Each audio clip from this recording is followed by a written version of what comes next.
जय हिंद दोस्तों, मैं अनुराग स्वागत करता हूं आपका अपने YouTube चैनल AR पब्लिकेशन में। कैसे हो भाई, बताओ कैसी चल रही है आप लोगों की पढ़ाई? बताइए भाई। उम्मीद करता हूं एकदम जबरदस्त जिंदाबाद तरीके से आप पढ़ रहे होंगे, एकदम जीवन का लुत्फ उठा रहे होंगे और जीवन कट रहा होगा आपको। आपको मालूम है आज हम लोग क्या करने वाले हैं? तो ऑलरेडी रेलवे फाउंडेशन बैच हमको लोग कंप्लीट कर रहे हैं, जो 75 क्लासेस के हिसाब से हमें कंप्लीट करना है। और आज है हमारा चौथा क्लास और परसेंटेज का आखिरी क्लास है मेरा चौथा। मैंने बोला था कि आपकी परसेंटेज की 4 क्लासेस में टोटल परसेंटेज हम कंप्लीट करा देंगे, यानी जितने भी परसेंटेज में टाइप आए हैं सारे टाइप को हम लोग 4 क्लासेस में कंप्लीट कर लेंगे। ठीक है भाई, तो आज हमारा लास्ट क्लास है ये परसेंटेज की। इसमें हमारा जो बचा खुचा जो 1-2 टाइप उसको कंप्लीट करेंगे और जितनी सारे मिसलेनियस क्वेश्चन है सबको एक एक करके खत्म कर देंगे। ठीक है भाई, उम्मीद करता हूं अगर आप चैनल पर नए आए हुए तो चैनल को सब्सक्राइब कर दीजिएगा और हमारे वीडियो को शेयर कर दीजिएगा। अगर नए आए हैं, अगर वीडियो नहीं देखे हैं हमारा कि भैया आपने जो 3 वीडियो कराया है कहाँ, तो कहाँ मिलेगा? तो ये हमारा भाई साहब चैनल है, AR पब्लिकेशन के नाम से आपको चैनल है। देखिए इस पे सब्सक्राइबर कितने हो गए, तो 93,000 हो गए हैं। भाई साहब थोड़ा इसको और थोड़ा फास्ट में करो, जल्दी 1 लाख हो जाएंगे तो बहुत सारी चीजें आपको मिलने वाली है। जब यहाँ पे जाइएगा, यहाँ पे प्लेलिस्ट में जाइएगा ना, तो यहाँ पे देखिएगा, यहाँ पर ये तो देखिए रेलवे फाउंडेशन बैच भी अनुराग सर। इसमें 4 वीडियो दिख रही होगी, एक वीडियो हमारी अनाउंसमेंट की है और 3 वीडियो हमारी परसेंटेज की जो मैंने करा दी है। देखो क्लास 1, क्लास 2, क्लास 3। तो अगर आप वीडियो नहीं देखे हैं तीनों वीडियो, तो जाइए आराम से एक एक करके वीडियो देखिए, फिर चौथा वीडियो देखिएगा। ठीक है भाई साहब, तो आइए अपना टाइम पास ना करते हुए क्वेश्चन को करते हैं शुरू, और यहाँ से क्लास नंबर 4 अपना शुरू करते हैं। आइए भाई साहब देखते हैं इसका पहला क्वेश्चन कि हमारा क्या कह रहा है। अब यहाँ पर हमारे पास सेशन प्लान भी है कि सेशन प्लान हम बना दिए हैं। यहाँ पे आप लोग यहाँ पे देख रहे होंगे कि हमारे पास परसेंटेज के कितना टोटल क्लासेज हो गए हैं, 4 क्लासेज हो गए हैं। कितने भाई साहब क्वेश्चन कवर कर रहे हैं? तो हर क्लास में 30 क्वेश्चन कर रहे हैं, जिसकी वजह से हमारा टोटल क्लास क्वेश्चन कितना हो गया, 120। अगर देखिएगा तो हमारा जो रेलवे गणित है उसमें टोटल शायद 240 के करीब में क्वेश्चन है। तो मान लीजिए 120 मैंने कर दिया, तो मैंने बोला था कि 50% मैं करूंगा और 50% आपको करना है। तो जो मैं 120 कर दिया तो आपको करना है 120, लेकिन कहां से करना है? तो आप रेलवे गणित मंगाइए आराम से ऑनलाइन और वहां से आप प्रैक्टिस करिए। ठीक है भाई, अब आप लोग बताइए कि नेक्स्ट जो हमारा टॉपिक होगा उस टॉपिक का क्या कराऊंगा, कौन सा टॉपिक होगा? कमेंट बॉक्स में आप खुद बताना कि भैया नेक्स्ट टॉपिक आप ये लेकर आओ। तो जिन लोगों का लगेगा कि हाँ इनका कमेंट ज्यादा है और इस टॉपिक का डिमांड ज्यादा है, वही टॉपिक में कराऊंगा नेक्स्ट टॉपिक। ठीक है भाई, तो आइए शुरू करते हैं यहाँ से और अपना शुरू करते हैं क्वेश्चन नंबर 1 से। यानी यहाँ पे हमारा टाइप नंबर 14 है, यानी ये बोल सकते हैं हमने टोटल 13 टाइप कंप्लीट कर दिया है और 14 टाइप हम पढ़ना है। जो बोला है कि कमीशन पे आधारित सवाल, यानी जितने भी कमीशन पे आते हैं क्वेश्चन उसको हम लोग सॉल्व करेंगे। देखो पिछले मतलब 3-4 सालों से देखो तो कमीशन से सवाल बहुत कम आते हैं, नहीं आते हैं, मतलब ना के बराबर है। कहीं 1-2 एग्जाम में आ गए तो आ गए, बट लेकिन हमारे इसमें है, टाइप में दिया गया है, सिलेबस में है, तो हम पढ़ लेंगे कमीशन। कमीशन होता क्या है मैं सीधी भाषा में बताता हूँ। मान लो कि कंपनी होती है, ठीक है, कंपनी ऐसा करती है कोई प्रोडक्ट देती है, जैसे अपने सेल्समैन को बोलेगी भाई साहब एक जाइए इस प्रोडक्ट को आप बेचिए। अगर मान लीजिए इस प्रोडक्ट को जाते हैं और मान लीजिए 20,000 रुपये बेच देते हैं, 20,000 रुपये तक अपना प्रोडक्ट बेच दिए। अगर 20,000 के ऊपर जितना बेचते हैं ना, उस पर आपको 2% का कमीशन दे दिया जाएगा, और जो 20,000 तक बेचे होंगे उस पर आपको 10% का कमीशन दिया जाएगा। यानी सीधी सी भाषा यह है कि अगर आप 20,000 तक कोई चीज बेचते हैं तो आपको 10% कमीशन मिलेगा ही मिलेगा वो कंपनी की तरफ से। लेकिन कुछ बोनस भी दिया जाता है ताकि जो सेल्समैन है थोड़ा काम करे, थोड़ा उसका मोटिवेशन बने कि अरे यार मैं ज्यादा मेहनत करूंगा तो कुछ बोनस के तौर पर हमें पैसा मिलेगा। तो जो 20,000 से अधिक बेचिएगा तो उस पर आपको बोनस के तौर पर 2% देता है। तो वहीं इसमें सवाल 2 तरह के पूछता है। एक तो पूछेगा कि टोटल भाई साहब जो सेल्समैन है उसको कितना पैसा मिलता है, और एक और पूछता है कि जितना उसका जो सेल्समैन का पैसा अपने पास रखने के बाद फिर वो कंपनी को कितना देता है। समझ लो, तो इसमें 2 सवाल पूछता है, खुद को रखता है और कंपनी को देता है। तो बहुत नॉर्मल सा होता है, थोड़ा बहुत कैलकुलेटिव होता है। अगर चीजें ध्यान से समझोगे तो बहुत आसान तरीके से आप क्वेश्चन को समझ जाएगा। आइए हम क्वेश्चन के थ्रू समझते हैं और क्वेश्चन को बनाते हैं और उसके बाद से चीजों को समझते हैं। कह रहा है क्या पहला क्वेश्चन, एक सेल्समैन को 15,000 रुपए तक बिक्री पर 12% का कमीशन और 15,000 रुपए अधिक बिक्री पर 1% का अतिरिक्त बोनस दिया जाता है। यानी 15,000 रुपए का कोई चीज बेचता है तो उस पर 12% तो मिलता ही मिलता है, लेकिन जब 15,000 से ज्यादा बेचता है उस पर 1% का बोनस मिल जाता है उससे। फिर आगे बोलता है क्या, यदि उसकी कुल कमाई 7650 है तो उसके द्वारा की गई कुल बिक्री ज्ञात करना, यानी कितने रुपए उसने बेचा, यानी कितना रुपए की चीज बेचा, ये हमें निकालना है। नॉर्मल सा सवाल है, इसको पहले बेसिक से करेंगे, उसके बाद से इसको हम शॉर्ट ट्रिक भी बताएंगे कि शॉर्ट ट्रिक से कैसे करेंगे। मान लीजिए हमारे पास कुल बिक्री दिया है, मैंने कुल बिक्री को मानता हूं मैं x मानता हूं। हमारे पास जो कुल बिक्री है वो x है, ठीक है। इस पे वो कुल बिक्री पे कितना दे रहा है भाई साहब, तो 12% का कमीशन देता है। यानी ये बोल सकते हो कुल बिक्री पे हमें 12% का कमीशन मिलता है, यानी 12/100 हो जाएगा, ठीक। प्लस अब इसके बाद बोलता है क्या कि जब 12,000 बेच देते हैं ना, तो 12,000 बेचने के बाद जितना अधिक बेचते हैं उस पे आपको कितना % का बोनस मिलता है, तो 1% का बोनस मिलता है। तो आप यहाँ पे क्या करेंगे, तो देखिए यहाँ पे 12 क्या यहाँ पे देखिए 15,000 है, मैंने टोटल को कितना माना था x, कुल बिक्री x था और 15,000 तक आप कर दिए हैं, तो कुल बिक्री में से 15,000 हम घटा देंगे, तो x माइनस जब 15,000 करेंगे तो हमारे पास जो आएगा बोनस, कितना बोनस मिल रहा है भाई साहब इस पे, तो हमें कितना मिल रहा है 1% का बोनस मिल रहा है 1/100, और टोटल पैसा कितना उनको मिल रहा है तो 7650, तो ये हो जाएगा 7650। ये सवाल है बस। अब इसको हम कैलकुलेट करेंगे, हमारा x का मान आ जाएगा कि हमारी कितनी बिक्री हुई है, यही निकालना है। आइए एक एक करके कैलकुलेट करते हैं और अपना आंसर निकालते हैं। कैसे करेंगे देखिए, यहां से अगर करिएगा, क्या काटना है तो काट सकते हैं, लेकिन कोई दिक्कत नहीं, इसको ऐसे करते हैं, ये हो जाएगा 12x बट्टे में 100, ठीक है। और उसके बाद से देखेंगे तो x इधर ले जाते हैं, ठीक है। तो इधर अगर x आएगा तो हमारे पास कहीं ना कहीं देखो प्लस में हो जाएगा हमारे पास x बट्टे में 100, और यहाँ पे हो जाएगा माइनस में 15,000, और बट्टे में हो जाएगा हमारे पास 100, और बराबर में हो जाएगा 7650, ठीक है। अब देखिए इसको हम कट करते हैं, एक एक करके करते हैं। कैसे, यहाँ से देखिए 2 जीरो से 2 जीरो खत्म हो जाएगा। अब यहाँ पर अगर नहीं कटेगा कुछ तो इस 150 को उधर भेज देंगे, इस 150 को उधर भेज देंगे तो हमारे पास क्या होगा, देखो यहाँ पे एलसीएम 100 हो जाएगा, 100 एलसीएम हो जाएगा, देखो ये 12x प्लस में हो जाएगा x, और ये क्या करेंगे 150 को उधर भेज देंगे, तो 7650 में 150 ऐड करोगे तो 7800 हो जाएगा। एक लाइन और करेंगे, हमारे पास आंसर आ जाएगा 12x और x 13x बराबर बट्टे में 100, और यहाँ पे हो जाएगा 7800। कहीं ना कहीं देखोगे तो क्या होगा, 13 से कट जाएगा, 6 बार में डबल जीरो लग जाएगा, x का मान 600 था, और ये 100 जाकर उधर गुणा हो जाएगा तो डबल जीरो और हो जाएगा, यानी जो उसका कुल बिक्री है कितना है 60,000 है, और यही आंसर हो जाएगा 60,000, ऑप्शन नंबर सी। तो ये इसका बेसिक था कि मैंने टोटल बिक्री को x मान लिया, और x में से जब वो 15,000 रुपये बेच देता है और जितना उससे अधिक बेचता है उस पर उसको 1% का बोनस मिलता है, यानी टोटल में से मैंने 15,000 रुपये घटा दिया, और जो उस पर बोनस है तो 1% का बोनस ले लिया, और टोटल बिक्री हो गया कितना 7650। तो ये बेसिक था। अब बोलोगे भैया इसको स्मार्ट अप्रोच से कैसे बनाएंगे, सेकंड में कैसे बनाएंगे, इसको मैं बताता हूँ कि कैसे करेंगे।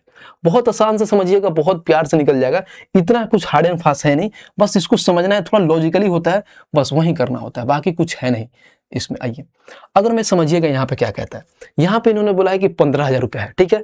15,000 तो 12% मिल रहा है, 15,000 से जब भी ज्यादा बेच रहा है तो 1% के नाम पे क्या हो रहा है, बोनस मिल रहा है। तो मान लीजिए यहाँ पे मैं क्या करता हूँ, ये 15,000 है हमारे पास, समझना। अब यहाँ पर 2 चीज है, एक तो इधर हो गया और ये हो गया। जब भी अगर मान लीजिए 15,000 पे फिक्स है कि हमें कितना मिलेगा, 12% मिलेगा। अब वो ज्यादा बेचेगा तभी भी 12% मिलेगा, लेकिन एक और केस हो गया कि जब ज्यादा बेचेगा तो 12% मिलेगा ही मिलेगा, लेकिन उसके साथ 1% बोनस भी मिलेगा। तो मैं यहाँ पे 1% इसको बोनस भी दे देता हूँ, यानी 15,000 के साथ साथ 1% बोनस देता हूँ। अब बनाने का तरीका देखो क्या होता है, इसमें कुछ नहीं होता है। मान लीजिए यहाँ पर अगर 1% आप बोनस दे रहे हैं तो इधर भी इसको 1% बोनस दे दीजिए ताकि बराबर हो जाए, जो निकालने में आसानी हो जाए। जब मैं यहाँ भी 1% किसको बोनस देता हूँ तो समझिए ये 1% है, तो 15,000 का 1% कितना होता है भाई साहब, तो 150 होता है। अब बोलोगे कैसे होता है, तो देखो ये 15,000 हो गया, ठीक है, और इसका हम क्या करेंगे, 1 जीरो एक्स्ट्रा ले लिया हूँ, ये 15,000 हो गया है, ठीक है। यहाँ पर ज्यादा हम ले लिए हैं क्या, 3 ही जीरो होगा भाई साहब, देखो 1 जीरो एक्स्ट्रा ले लिया हूँ, माफ करना भाई, ये 15,000 होगा, ध्यान रखना, ठीक है।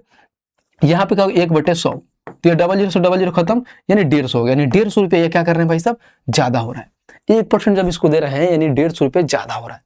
किसके पास ज्यादा हो रहा है भाई साहब, तो जो सेल्समैन है उसके पास ज्यादा हो रहा है, और यहाँ पे उसकी कुल कमाई कितना है 7650। तो हम क्या करेंगे 7650 में हम 150 ऐड कर देंगे, तो उसके बाद सब टोटल कितना हो जाएगा, तो हमारे पास 7800 हो जाएगा।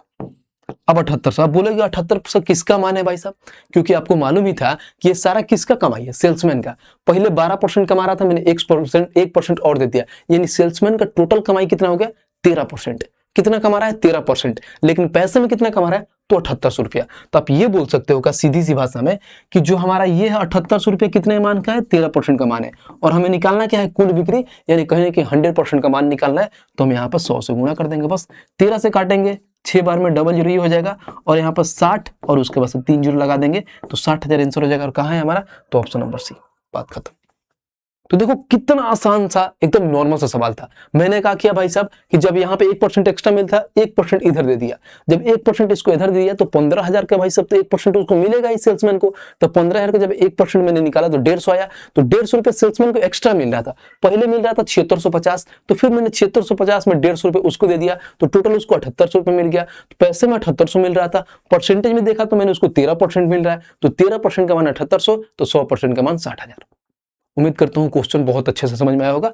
एक और क्वेश्चन इस पे करेंगे जो और चीजें क्लियर हो जाएगी बहुत आसान तरीके से। ठीक है भाई, लग रहा है कि भाई का मेहनत और चीजें समझ में आ रही है, तो वीडियो को लाइक और चैनल को सब्सक्राइब करते रहना। आइए नेक्स्ट सवाल देखते हैं भाई साहब। अब यहाँ पर हम सवाल अपने देखते हैं कि सवाल हमारा क्या कह रहा है। क्वेश्चन नंबर 2 कह रहा है एक एजेंट को 10,000 रुपए तक की सभी बिक्री पर 5% का कमीशन मिलता है और इससे अधिक की सभी बिक्री पर 4% का कमीशन मिलता है। अब देखो, वह अपने बिक्री के कमीशन काटने के बाद क्या करता है, 28,700 रुपए अपने कंपनी को देता है, तो उसकी कुल बिक्री ज्ञात करें। ये थोड़ा सा उल्टा है, ठीक है। इसको हम लोग बेसिक्स नहीं बनाएंगे, ज्यादा टाइम लगेगा। हम एकदम नॉर्मल जैसे अपना शॉर्ट अप्रोच बना रहे हैं वैसे बनाएंगे। बस इसमें एक चीज ध्यान देना, क्या कह रहा है इसमें, ये बोला है कि सबसे पहले पहला लाइन देखते हैं कि 10,000 रुपए तक क्या कर रहे हैं, 5% का कमीशन देता है, ठीक है। और कह रहा है और इससे अधिक सभी बिक्री पर 4% का कमीशन देता है।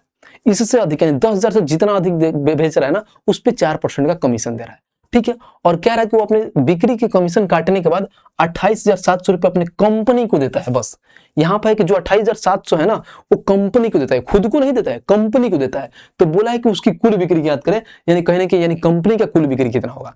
यानी मान लीजिए कंपनी को दिया है, लेकिन भाई साहब कंपनी का कुल बिक्री स्टार्टिंग में कितना था वो हमें फाइंड करना है। यहाँ पे इसका खुद का निकाल रहे थे कि खुद का मतलब कितना कमा रहा था, इतना था, फिर हम टोटल निकाल रहे थे। लेकिन हम जो कट के मैंने जो अपना ले लिया है, उसके बाद जो कंपनी को देता है, तो अपना लिया है और कंपनी को दिया है, वो टोटल कितना है कुल बिक्री वही निकालना है बस। लेकिन उसका नहीं निकालना है, कंपनी का निकालना, ध्यान देना। बस यही बात को समझना है, बहुत आसान से समझ जाइएगा। हमारे पास 10,000 है, ठीक है। यहाँ पे मैं 10,000 लिख लेता हूं ताकि हमारे पास समझ में आएगा। यहाँ पे लाइन बना लेता हूं। देखो 10,000 तो भाई साहब क्या कर रहे हैं भाई साहब, यहाँ पे देखो 10,000 तक तो ये 5% दे रहे थे, ठीक है। लेकिन 10,000 अधिक पे कितना दे रहे थे, 4% एक्स्ट्रा दे रहे थे, 4% एक्स्ट्रा दे रहे थे। पढ़ना, अब ध्यान से देखना। और इससे अधिक सभी बिक्री पर 4% का कमीशन मिलता है। वह अपनी बिक्री से कमीशन काटने के बाद इतना देता है। अगर मान लीजिए 100% है टोटल बिक्री, उसमें से वो 4% कमीशन देता है, यानी 100% में से 4% वो कमीशन निकाल जाएगा, तो कितना बचेगा, यानी 96%। तो आप तो डायरेक्ट ऐसे ही बोल सकते हो क्या कि भैया एक काम करो, जो 96% है वो ये कितना का मान दिया है यहाँ पे, तो 96% का मान दिया 28,700, यही तो दिया ना 28,700। लेकिन हमें ये नहीं मालूम है ना भाई साहब कि कमीशन कितना काट रहा है। पहले वो तो निकालना पड़ेगा ना कि उसका कमीशन कितना हुआ, कितना वो ले रहा है। तो जितना लेगा उसको हम भाई टोटल कंपनी में ऐड ऑन कर देंगे, तो पता चल जाएगा कि कितना 96% का टोटल माना जाएगा। तो ये निकालते हैं कि कमीशन कितना काटता है। तो हमारे पास 96% का मान ये नहीं हुआ, तो ये ध्यान देना। बस बहुत बच्चे यहाँ पे गलती कर देते हैं। तो देखो यहाँ पे 4% मिल रहा है, यहाँ पे 5% मिलता है। मैं ऐसा करता हूँ कि यहाँ पे देखो ये 4% हो गया और प्लस में 1%, यानी कहीं ना कहीं देखो यहाँ पे 1% एक्स्ट्रा मिल रहा है। किसको मिल रहा है भाई साहब, सेल्समैन को 1% एक्स्ट्रा मिल रहा है। तो मैं देखूं 10,000 का 1% निकालोगे तो कितना होता है भाई साहब, 100 मिलता है। अब देखो, अब मैंने अभी बोलोगे क्या करोगे कि काम को यहाँ पर सेल्समैन को कितना मिल रहा था भाई साहब, 100 रुपये अधिक। क्यों मिल रहा है, क्योंकि 1% एक्स्ट्रा हो रहा है। यहाँ पे टोटल कितना दे रहा है कंपनी को, 28,700। तो मैंने क्या बोला था, 28,700 था। इसमें हम जो 100 रुपये एक्स्ट्रा मिल रहा है तो ऐड कर देंगे, तो हमारे पास कितना हो जाएगा, 28,800। अब जो सेल्समैन जो काट रहा है, यानी 4% काटने के बाद, यानी ये बोल सकते हो जो 4% काटने के बाद 96% का मान है, हमें टोटल यानी 100% का मान निकाल। ये सवाल है, समझे। तो पूरा मतलब ये घुमाया गया है कि ऐसे ऐसे चीजों की, लेकिन आपको समझना है। चीजों को जब एक बार समझ लोगे तो बहुत आसान से प्यार से बना लोगे। अब यहाँ पे कट करो, देखो आपका आंसर कैसे नहीं निकलता है। अब देखिए 96 से उसको काटते हैं तो कैसे कटता है, 12 बटे 96, 12 से काटो, 12 दूनी 24, 12 चौका 48, 00। 8 से काटोगे तो 8 छक्के 48, यानी कहीं ना कहीं सॉरी 8 3 का 24 होता है, देख रहे हो 8 3 का 24, तो 3 में यहाँ पे आ जाएगा 30,000। तो हमारा जो भाई साहब टोटल कुल बिक्री जो है आ जाएगा 30,000। 30,000 कहाँ है, तो ऑप्शन नंबर है। उम्मीद करते हैं कमीशन वाले क्वेश्चन आपको समझ में आया होगा। कोई दिक्कत नहीं, अगर नहीं समझ में आएगा तो दोबारा वीडियो को बैक करना और फिर देखिएगा, चीजें बहुत आसान वे में समझ में आ जाएगा। क्योंकि रेलवे में ज्यादा इससे रिलेटेड क्वेश्चन नहीं आया, जो हमारे पास प्रीवियस ईयर में जो क्वेश्चन था मैंने करा दिया आप लोगों को। आइए भाई साहब नेक्स्ट पे चलते हैं और अगला क्वेश्चन देखते हैं। और यहाँ से शुरू होता है टाइप नंबर 15, जिसको बोलते हैं आयकर पे आधारित सवाल, इनकम टैक्स। ये भी बहुत ईजी सवाल होता है, मतलब एकदम नॉर्मल सा होता है। इनकम टैक्स होता क्या है पहले समझ लो। सबसे पहले देखो 2-3 चीजें होता है। पहला होता है, एक मान लो आपके पास होता है ग्रॉस सैलरी। मान लीजिए आपका जब गवर्नमेंट जॉब लग जाएगा ना, तो मान लीजिए कोई पे होता है, मान लीजिए आपका 6th पे लग गया, 7th पे आपका जॉब लग जाता है। तो मान लीजिए 6th पे ऐसा जॉब लगता है, तो आपको मान लीजिए ग्रॉस सैलरी मिलता है 60,000 रुपये। अब बोलते हैं भैया देखो 60,000 रुपये तो दे रही है हमारे पास सरकार, लेकिन हमारे पास कट झट के हमारे पास 50,000 रुपये आ रहा है।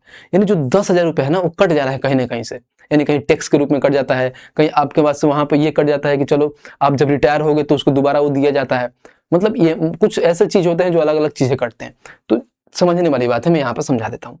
अगर मैं यहाँ पर देखूँ तो देखो सबसे पहले क्या क्या होता है, एक तो आपके पास होता है ग्रॉस सैलरी, ठीक है, ये ग्रॉस होता है, ठीक है, यानी हम कहीं ना कहीं बोल सकते हैं ग्रॉस इनकम, ठीक है, एक होता है ग्रॉस इनकम। समझना, ग्रॉस इनकम बराबर अगर बोलोगे तो ग्रॉस इनकम होता क्या है, कि ग्रॉस इनकम होता क्या है, तो ग्रॉस इनकम में होता है आपके पास नेट इनकम, नेट इनकम, अब उसके बाद से में होता है प्लस में होता है इनकम टैक्स। यहाँ पर क्या होता है, इनकम टैक्स। अब बोलोगे भैया इसको समझाओ, अब बोलोगे तो ये तो ग्रॉस इनकम समझ लिए कि मान लीजिए आपकी सैलरी 60,000 रुपये है और उसके बाद से कट झट के आपके पास कितना रही 50,000। तो आप यहाँ पे उसी एग्जाम्पल को मैं लेकर समझाता हूँ। यानी मान लीजिए आपका ग्रॉस सैलरी कितना है, 60,000 रुपये है, ठीक है भाई साहब। अब यहाँ पर नेट इनकम क्या हो जाएगा आपको, मान लीजिए इनकम टैक्स आपका 10,000 रुपये कट गया, जब 10,000 रुपये कट जाएगा तो नेट इनकम कितना बचेगा, 50,000 बचेगा, बस बात खत्म। तो यही तो होता है कि 50,000 प्लस 10,000 इक्वल टू 60,000। तो आप ये बोल सकते हो ग्रॉस सैलरी दो चीजों से मिलकर बनता है, एक तो आपका इनकम टैक्स होता है और एक आपका नेट सैलरी होता है, यानी नेट इनकम, यानी कुछ कटने के बाद जो आपके पास आया, यानी इन हैंड सैलरी बोलते हैं हम लोग, नहीं होता कि कट छट के जो पैसा आता है वो इन हैंड होता है। तो बहुत ईजी होता है। इसमें अगर हमसे ये पूछेगा, देखो क्या होता है, कभी भी अगर मान लो हमारे पास जो ये ग्रॉस सैलरी क्या होगा, अगर हमारे पास एक ग्रॉस सैलरी फिक्स हो गया, अगर मान लो 60,000 हो गया, लेकिन बोलेगा इनकम टैक्स आपका क्या हुआ भाई साहब, अगला बार बढ़ गया, यानी 10,000 और बढ़ गया, इनकम टैक्स 10,000 से बढ़ के कितना हो गया, 20,000 हो गया। यानी ये बोलेगा इनकम टैक्स आपका 20,000 हो गया, तो आपको मालूम है कि ये कितना होगा आपका, ये 50,000 से कितना हो जाएगा, यानी जब 20,000 हो गया टोटल 60,000 है तो ये कितना हो जाएगा, 40,000 हो जाएगा। तो इसमें एक चीज ध्यान देने वाला है कि जब भी अगर इनकम टैक्स हमारा बढ़ेगा तो भाई साहब नेट इनकम घटेगा। क्यों, कौन सा केस में, तो जब ग्रॉस इनकम हमारा फिक्स रहेगा, यानी जब हमारा वो फिक्स होगा तो एक चीज बढ़ेगा तो दूसरी चीज घटेगा, यानी जब आपका टैक्स बढ़ेगा तो ग्रॉस सैलरी कम होगा, अब जब टैक्स कम होगा तो ग्रॉस सैलरी बढ़ेगा। तो ये नॉर्मल सा था, बेसिक सा होता है कि आपको मालूम है कि ग्रॉस सैलरी बराबर क्या होता है, इनकम टैक्स, यानी नेक्स्ट नेट इनकम प्लस में इनकम टैक्स दोनों ऐड करोगे तो ग्रॉस सैलरी होता है। बस इसी पे सवाल होता है। आइए बनाते हैं, समझते हैं सवाल अपना। देखो इसमें क्या कहता है, कि यदि आयकर में 27% की वृद्धि की जाती है और नेट आय में 3% की कमी की जाती है तो आयकर की दर निकालें, रेट निकालें। देखिए, if income tax increase by 27%, यानी आप ये बोल सकते हो कितना इंक्रीज कर रहे हैं भाई साहब, 27%। अपना क्या कर रहे हैं, इनकम टैक्स, तो यहाँ पे क्या लिखोगे, आई टी, यानी इनकम टैक्स की बात हो रहा है जो अपने 27% इंक्रीज कर रहे हैं, ठीक है। आयकर और नेट इनकम डिक्रीज बाई 3%। मैंने अभी क्या होता कि ये बराबर होते एक दूसरे का। अगर मान लीजिए हमारा इनकम टैक्स बढ़ेगा भाई साहब तो उसके बाद से क्या होगा, नेट इनकम घटेगा, तो ये क्या होता है, डिक्रीज होता है, तो इसको हम आपस में बराबर कर देंगे। अगर मैं यहाँ पे बराबर करूंगा तो क्या होगा समझना, उसके बाद से ये होगा हमारे पास नेट इनकम, यानी नेट इनकम हमारा कितना हो रहा है भाई साहब, तो डिक्रीज हो रहा है यानी 3% से। बस अब इनका हम रेशियो ले लेंगे, क्योंकि जब रेशियो ले लेंगे तो बहुत आसान हो जाएगा रेशियो लेना। देखो अब यहाँ पे हम क्या करेंगे, इसको काट देंगे, 3 से काटोगे तो 9 बार में कट जाएगा, तो यहाँ पर आएगा हमारे पास इनकम टैक्स और बट्टे में हो जाएगा नेट इनकम। तो देखो इनकम टैक्स क्या होगा, सामने वाला वैल्यू यानी सामने वाला 1 हो जाएगा और यहाँ पर नेट इनकम 9 हो जाएगा। अब देखो हमेशा कभी भी, अब यहाँ पे बोला है क्या, इनकम का टैक्स निकालना है, हमें ये रेट निकालना है कि जो हमारा कितना परसेंट रेट का जो इनकम टैक्स लगा था कितना परसेंट का लगा था। तो हमेशा ध्यान रखना कभी भी इनकम टैक्स रेट किस पे लगेगा, तो अभी मैंने बताया था ग्रॉस सैलरी पे लगेगा। जो मैंने ग्रॉस सैलरी क्या बताया था कि net income plus income tax equal to gross salary होता है। तो यहाँ पे देखो net income plus income tax दोनों को आपस में ऐड करेंगे तो ग्रॉस सैलरी होगा। तो ग्रॉस सैलरी हमेशा नीचे होता है, कितना हो गया, तो 9 1 10 ग्रॉस सैलरी हो गया। इनकम टैक्स कितना लग रहा है, 1 लग रहा है, इंटू में 100% कर देंगे भाई साहब, तो पता चल जाएगा। तो 10 से काटेंगे नहीं, 10% लग रहा है भाई साहब इनकम टैक्स के रूप में हमारा, तो रेट क्या हो जाएगा 10%, ऑप्शन नंबर डी। तो ये है सवाल करने का तरीका कि जब एक बार चीजें आपको समझ में आ जाए तो बहुत आसानी से निकाल पाओगे। बहुत लल्लू सा सवाल होता है, थोड़ा सा भी सवाल में दम नहीं था कि आपको मालूम ही था कि दोनों को बराबर कर देंगे तो यहाँ पर आ जाएगा हमारा इनकम टैक्स, नीचे होता है नेट इनकम। अब हमको ये मालूम था कि इनकम टैक्स और नेट इनकम आपस में ऐड करते हैं तो आता है हमारे पास ग्रॉस इनकम, यानी ये बोल सकते हो ये ग्रॉस सैलरी, यानी 1/10 और इंटू में क्या करेंगे 100%, ईजी में हमारा आंसर निकल के आ जाएगा। आइए यहाँ पर नेक्स्ट चलते हैं और क्वेश्चन नंबर 4 देखते हैं कि 4 हमारा क्वेश्चन क्या कह रहा है।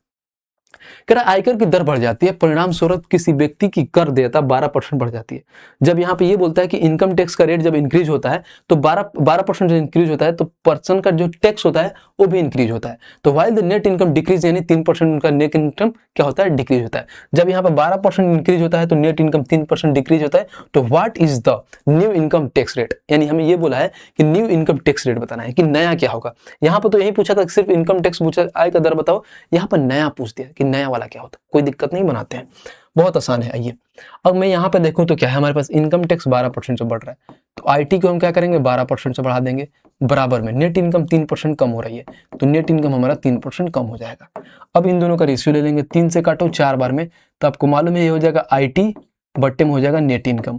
तो सामने वाला आईटी होता है यानी आईटी 4 हो जाएगा और नेट इनकम हमारे पास कितना हो जाएगा भाई साहब, नेट इनकम हमारे पास ना, सॉरी माफ करना, ये हो जाएगा इनकम टैक्स 1 और नेट इनकम हमारे पास 4 हो जाएगा। बस अब हमें पहले यहाँ पर रेट निकलता है कि ओरिजिनल रेट क्या है, यानी पहले वाला रेट कैसे निकलेगा। तो हमेशा क्या निकलेगा, ग्रॉस इनकम पर निकलेगा। ग्रॉस इनकम क्या है, तो दोनों को आपस में ऐड कर दो, यानी 4 और 1 5, 1 बट्टे में 5 इंटू में आ जाएगा 20%, सॉरी ये इंटू में 100%, तभी तो आएगा हमारे पास 20 कट के, ये हो जाएगा 100%। तो इसको काटोगे तो हमारे पास आ जाएगा जो पुराना वाला रेट हो जाएगा 20%। ये पुराना वाला रेट है, आप खोजोगे तो ऑप्शन में मिलेगा नहीं, क्योंकि इसमें यहाँ पर क्या बोला है भाई साहब, आयकर की नई दर निकाले, यानी बढ़ा हुआ दर निकाले। तो ये हमारे पास 20% आ गया। तो बढ़ा वाला कैसे निकालेंगे, तो देखो ये 20% था और कितना परसेंट बढ़ रहा है, जो अपने आप का 100% है। 20% जो है अपने आप का 100% है, तो बढ़ा कितना बढ़ रहा है, तो 12% बढ़ रहा है, यानी कहीं ना कहीं 112 हो जा रहा है। बस यही निकालना था, कैलकुलेट कर देते हैं। 1 0 से 1 0, 112 को 2 गुना से गुणा करोगे तो 224 होता है, और 10 से नीचे डिवाइड करोगे तो एक अंक के बाद से पॉइंट लग जाता है, तो 22.4% हो जाएगा और यही आंसर हो जाएगा ऑप्शन नंबर ए। बात खत्म। देखा, तो ये सवाल है, एक एक सवाल में कुछ नया सीखने को मिलेगा। ऐसा नहीं कि एकदम लल्लू पल्लू सा सवाल ना है, इजी से करा के चलेगा, नहीं भाई साहब। मिसलेनियस क्वेश्चन में जाओगे, अच्छे से क्वेश्चन मिलेगा, आपको लगेगा कि मतलब आसान है, लेकिन उसमें फंसोगे, थोड़ा बहुत टाइम लगेगा, पॉज लगेगा, ताकि लगेगा कि ये इसमें लॉजिकल चीज है। उम्मीद करता हूँ ये क्वेश्चन आपको समझ में आया होगा। आइए नेक्स्ट पे चलते हैं, और यहाँ से शुरू होता है भाई साहब लास्ट टाइप हमारा। ये क्वेश्चन आज का लास्ट टाइप है, जो भी इसको बोलते हैं मिसलेनियस प्रश्न, यानी विविध प्रश्न, यानी जितने सारे हम पढ़े हैं ना, सबका मिक्सअप मिलेगा हमको यहाँ पे। इसमें और ऐसा कुछ नहीं है, जो हम पढ़े जैसे स्टार्टिंग में सब कुछ जितना टाइप पढ़े उसी टाइप को मिक्स करके देता है। नॉर्मल सा सवाल होता है, प्यार से हम बना लेंगे एक एक करके। ठीक है भाई, उम्मीद करता हूँ चीजें आपको समझ में आ रही है। तो आपको क्या करना है, वीडियो को शेयर करना है। सबसे पहले बड़ी बात ये शेयर करना, क्योंकि भाई सब शेयर नहीं करते हो तो मोटिवेशन डाउन हो जाता है भाई का। बट लेकिन अगर हमारे साथ 2 भाई भी पढ़ रहे हैं ना, तो मोटिवेशन इस बार डाउन नहीं करना है। बोला है कि भाई साहब 75 क्लास में मैं कंप्लीट कराऊंगा तो कराऊंगा। अब उसके लिए कुछ भी हो जाए, धरती आकाश पताल सब एक हो जाए, नहीं छोड़ेंगे भाई साहब, तो नहीं छोड़ेंगे। देखो अभी भी क्या 12:30 हो रहा है, तो रिकॉर्डिंग चल रही है। अब ये चलेगा 2-3 बजे तक आराम से चलेगा, कोई दिक्कत नहीं है, बढ़िया से करेंगे। आइए कह रहे हैं क्वेश्चन नंबर 5 पढ़ते हैं। हमारा 5 नंबर क्या कह रहा है, कह रहा है कि एक देश में 55% जनसंख्या महिलाएं हैं और 80% पुरुषों की जनसंख्या साक्षर है, यानी लिटरेट है। यदि कुल साक्षरता दर 58% है, तो महिलाओं में कितने प्रतिशत लिटरेट है, यानी साक्षर है। इजी सा सवाल है। देखो यहाँ पे इन्होंने क्या बोला है, 55% जनसंख्या महिलाएं हैं। मैंने मान लेता हूँ उस देश में मान लीजिए 100% लोग हैं। यहाँ पर 2 चीजें आती है, इधर आएगा एक हमारे पास यहाँ पर मेल भाई साहब आ जाएंगे, एक फीमेल आ जाएंगी। ये मेल हो जाएगा, एक फीमेल हो जाएगा। इसमें 55% महिलाएं हो गई, तो हम यहाँ पे क्या करेंगे, महिलाओं को लिख देंगे 55% महिलाएं हो गई। जब 55% महिलाएं हो गई, टोटल भाई साहब 100 थे, तो हमारे पास पुरुष भी आ जाएंगे कि 45% पुरुष हो गए। देख लो भाई साहब, पुरुषों की संख्या कम है, महिलाओं की संख्या, क्योंकि हमारा देश आगे बढ़ रहा है, तो लेडीज फर्स्ट आगे बढ़ते हैं। जब यहाँ पर आगे जब पढ़ते हैं कि आगे हमारा क्या कहता है, देखिए फिर कह रहा 80% पुरुष की जनसंख्या साक्षर है। देख लो भाई साहब 80%, भाई लोग पढ़ने में बहुत तेज है सब, तो 80% साक्षर है पुरुष, यानी टोटल कितना है 45। तो लिटरेट कैसे निकलेगा, तो 45 का 80% निकाल लो, 8/10, तो 5 9 45, 5 दूना 10, 2 से काटो 4 बार में, तो 9 चौका 36, यानी जो लिटरेट भाई साहब है कितने हैं, 36 है। इलिटरेट की बात नहीं किया है, लेकिन फिर भी निकाल लेता हूँ कि इलिटरेट कितना होगा, यानी आई लिटरेट, जो ई आई से डिनोट कर देता हूँ। इलिटरेट कितने होंगे, तो 45 टोटल थे, 36 लिटरेट थे, तो इलिटरेट 9 हो जाएंगे। बस अब आगे देखते हैं। कह रहे यदि कुल साक्षर दर कितना है, 58% है। टोटल कितना है, 100 है, इसमें से कुल कितना है, 58 है। तो आप यहां से इन लोगों का लिटरेट का वैल्यू निकाल लोगे, यानी लिटरेट कितना है, 58 है। समझ नहीं रहा, लिटरेट कितना है, 58 कुल है। लेकिन सिर्फ अगर इसका बात करें कि मेल में कितना है, तो 36 है। अब सवाल में पढ़ते हैं कि आगे सवाल कर रहा है, देख लो कितना मतलब इजी सा सवाल है, लेकिन घुमा घुमा कर दिया है, इधर उधर आपको घुमा रहा है। कोई दिक्कत नहीं, घुमाने दो, बना देंगे हम। कह रहा तो महिलाओं में कितने प्रतिशत साक्षर है, यानी जो महिलाएं हैं उसमें कितना % पढ़ी लिखी है, ये हमें बताना है। टोटल महिलाएं कितना है, 55 है।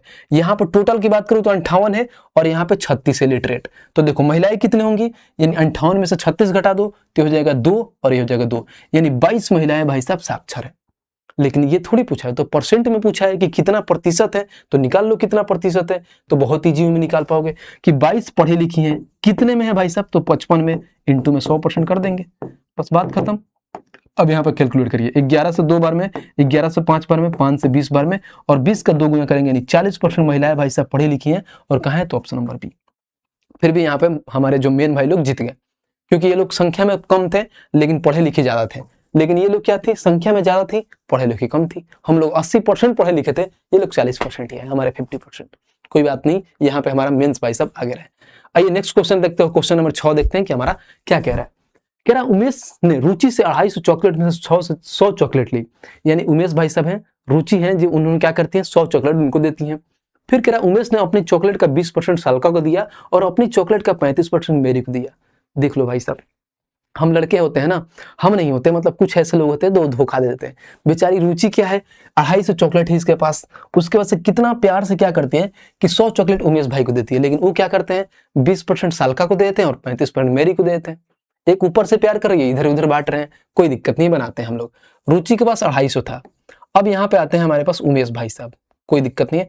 उमेश यहाँ पर 2 चीजें करते हैं, इनको देती है कितना है चॉकलेट? 100 चॉकलेट देती है। उमेश को 100 चॉकलेट देती है, आराम से समझिए।